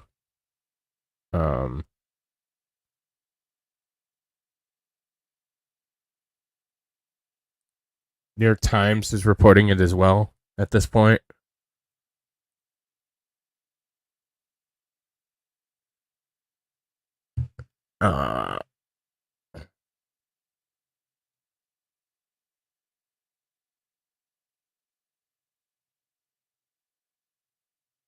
Russian nuclear test. Okay.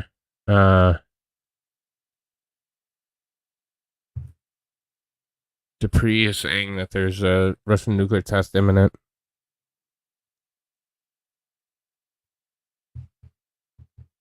October 4th. So anyways,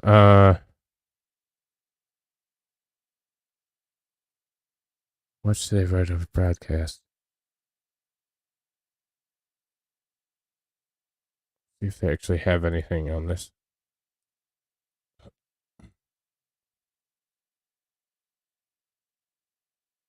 Okay, sorry. I don't want to make you guys sit here.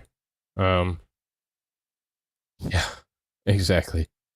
So let's go through this and then I'll put that together and try and get something going there. So Mount Weather High Point Special Facility, Mount Weather Emergency Assistance Center, and Western Virginia Office of Controlled Operations. So Mount Weather is a facility that I have been by as a civilian, not while in the military, but the Mount Weather Special Facility is an unacknowledged continuity of government facility operated by the Federal Emergency Management Agency, in part. Exactly. I'll give you a 7-second warning. The 200,000 square foot facility also houses FEMA's National Emergency Coordination Center, located on a 434-acre mountain site on the border of Loudoun and Clark counties. The above-ground supports facilities with 240 employees include about a dozen buildings providing communication links to the White House Situation Room. It was originally acquired by the National Weather Bureau to launch weather balloons and kites. Completed in 1958, the underground bunker includes a hospital, crematorium, dining and recreation area, sleeping quarters, reservoirs of drinking and cooling water, emergency power plant, and a radio and television studio, which is a part of the emergency broadcast system. A series of side tunnels accommodate a total of 20 office buildings, some of which are 3 stories tall, all underground. The East Tunnel includes a computer complex for directing emergency simulations and operations through the contingency impact analysis system and the resource interruption monitoring system. Oh, I'm sure they did. An on-site 90,000 per day gallon water sewage treatment plant and 250,000 gallon above ground storage tanks are intended to support a population of up to 200 for 30 days. Although the facility is designed to accommodate several thousand people with sleeping cots for 2,000, only the President, the Cabinet, Supreme Court are provided private sleeping quarters. Fuck you, you plebs. Could.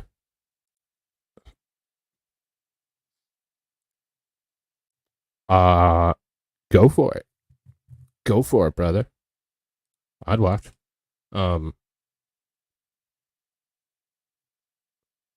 So plebs just get nothing. They're not going to get into them anyways, but For continuity of government purposes, senior officials are divided into Alpha, Bravo, and Charlie teams.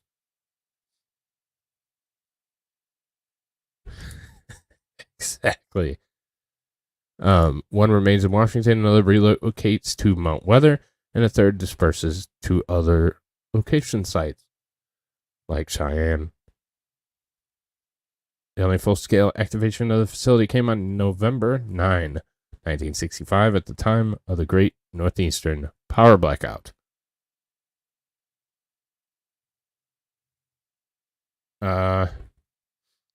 Mount Weather is currently home to 6 major disaster operations facilities, including the National Processing Service Center, Virginia, Satellite Tele-Registration Center, Disaster Finance, Disaster Information System Clearinghouse, Disaster Personnel Operations Division, Agency Logistics Center. We don't know shit about Mount Weather, and it's incredibly difficult to access. So it's on top of a mountain.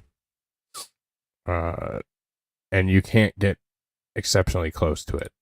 Like, it's very difficult. So this is an aerial view. That's probably gonna fuck everything up. Nope. And here's the different portal entries to go underground. Here's another.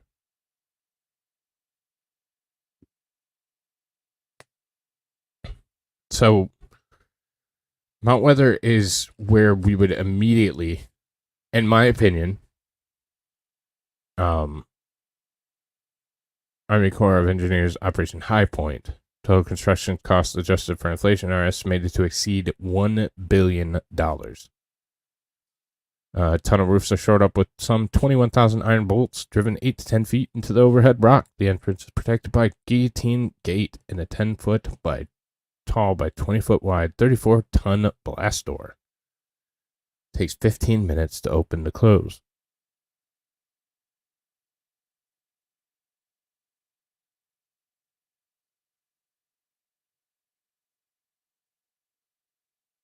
So the report says if the 135 Millenhall, which it would mean that there's good evidence for Russian plans to test soon.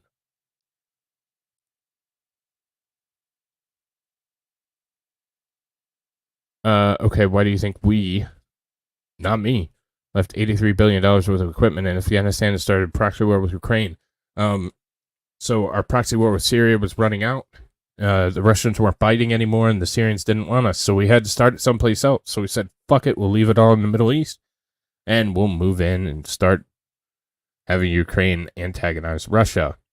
Because since Cold War, we've been looking to get into a pissing match with Russia. We've tried it several places. The most recent place was Syria. That went to shit, so now we're in Ukraine. It was the United States government, and we're two different groups. There's us, there's them. We're not part of them.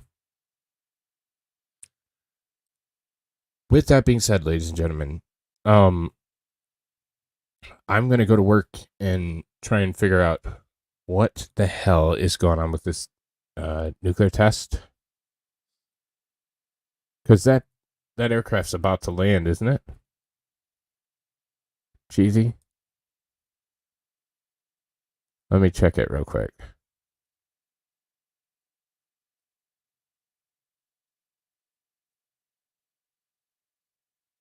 Over 54. Yep. Okay.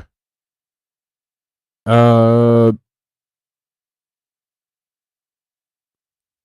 it's much sooner than that. It's in Illinois now.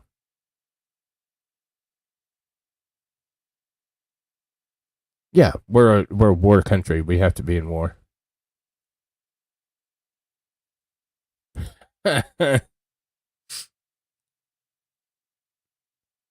So, I would say probably an hour and a half until it lands.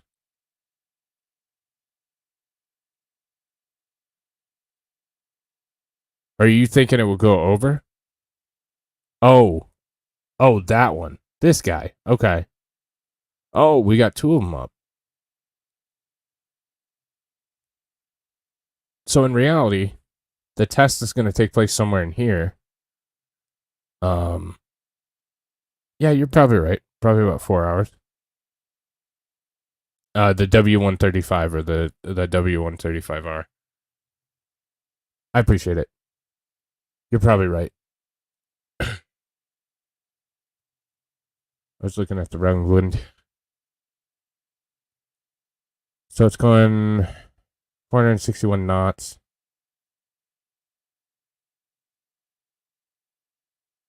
3? 2.5? I'm going to say 3.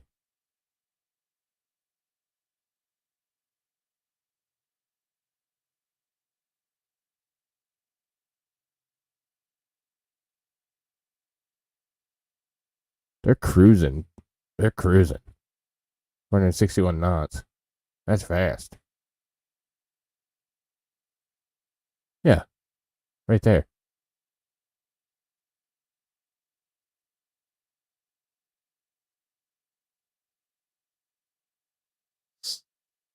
So from...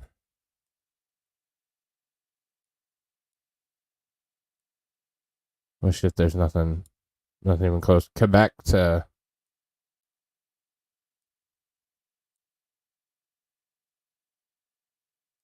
So Quebec to... Let me look.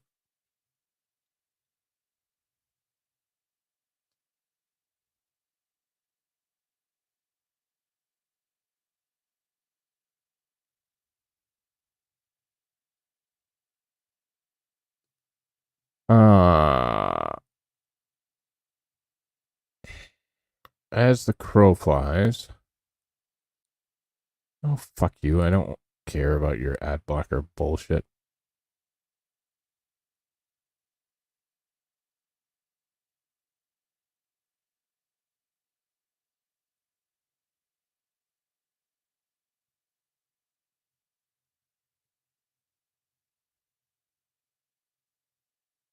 Yeah, I mean, you could be right.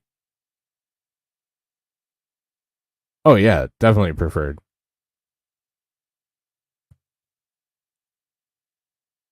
No, it's incredibly fast. That's what I'm saying. So, probably 4. Probably 4 hours. They could be, but they're also going very fast. So, I'll keep an eye on it for sure. I'm gonna do some research. We'll put some things together, and 4, 2. Yeah, I'll cover it live, no matter what. So, yeah, shit. Now it's speeding up. 464. They're trying to go quick. So, I will certainly keep an eye on it, and I will let you guys know. Keep your what's being prepared to go up in England.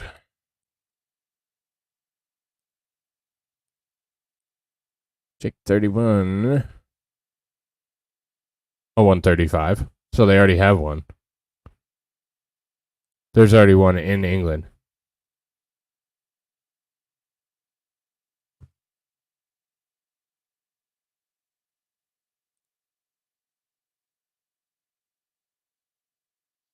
Should be, but it's getting priority. It's getting priority and trying to get there quickly. So they're going to have whatever the hell they want. They're going to be pushing max.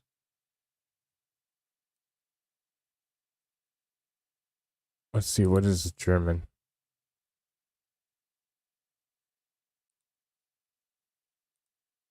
The French are fucks with their equipment.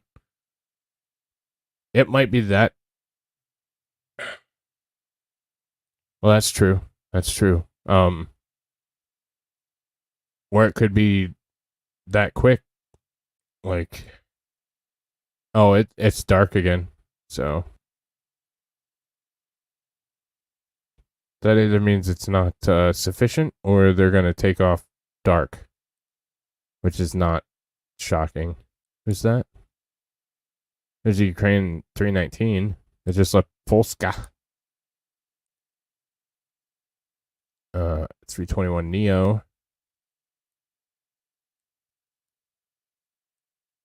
Trying to see if there's anything up. An Israeli C-130. Pilatus. 135.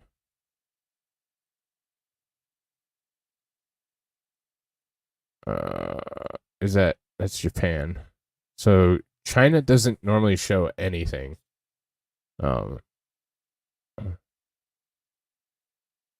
Yeah. China never shows anything at all. At all. But we have some 737s up off the coast of Japan. Not uncommon. There's not a hell of a lot over Japan, as we can see. So it's probably Russian. 230s. There's P8, but that could just be a training mission since there's only one over there. Some Super Kings and some citations flying in Japan. And that's about all we got over there. So I wonder if we're flying anything this way too. 130J. Because, I mean, theoretically, we could go... But we're probably not going to see that. Okay. Slightly. But yeah, China never shows shit.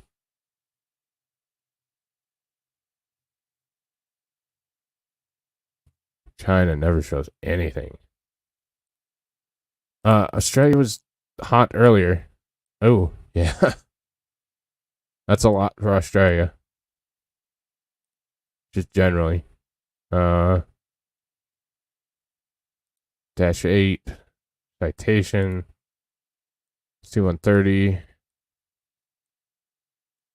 A330. Aussies have P8 up. 738.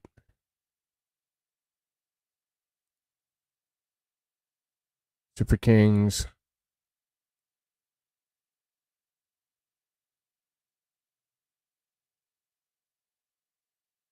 That's at Dash 8. These look like trainers, are they? Yeah, these are trainers. So not a ton up over Aussie land.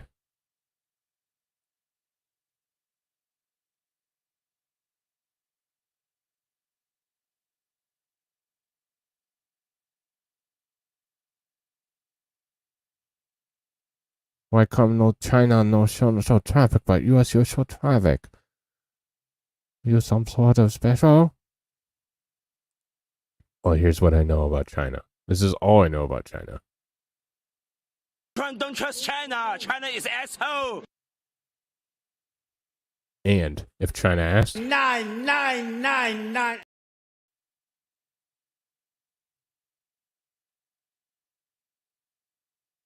all right, ladies and gentlemen, for real, I gotta do some research, and I don't want to hang out because I want to talk to Cheese, and he's camera shy. He has what we call a shy bladder. So, but I will certainly keep an eye on it. If there's a nuclear test, the first one in my fucking life, I will definitely be covering it. I believe it's the first one in my life. 85 was the last one. Maybe not.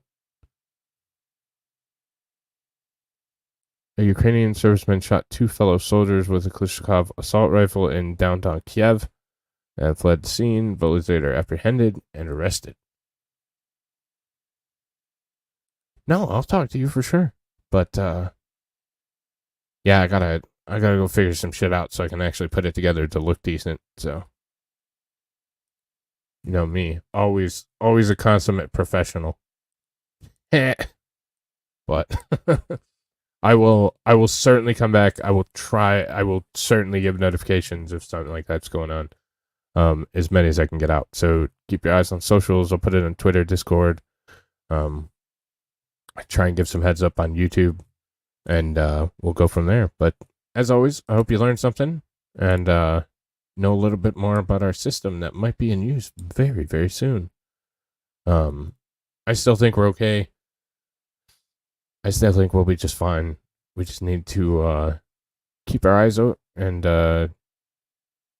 really start paying attention to what's going on around us, because they're sure as hell not going to tell us a damn thing. So stay safe, and I will catch you later if there's a test. If not, I will catch you for News Roundup tomorrow evening. Have a good night, everybody. I'll talk to you soon.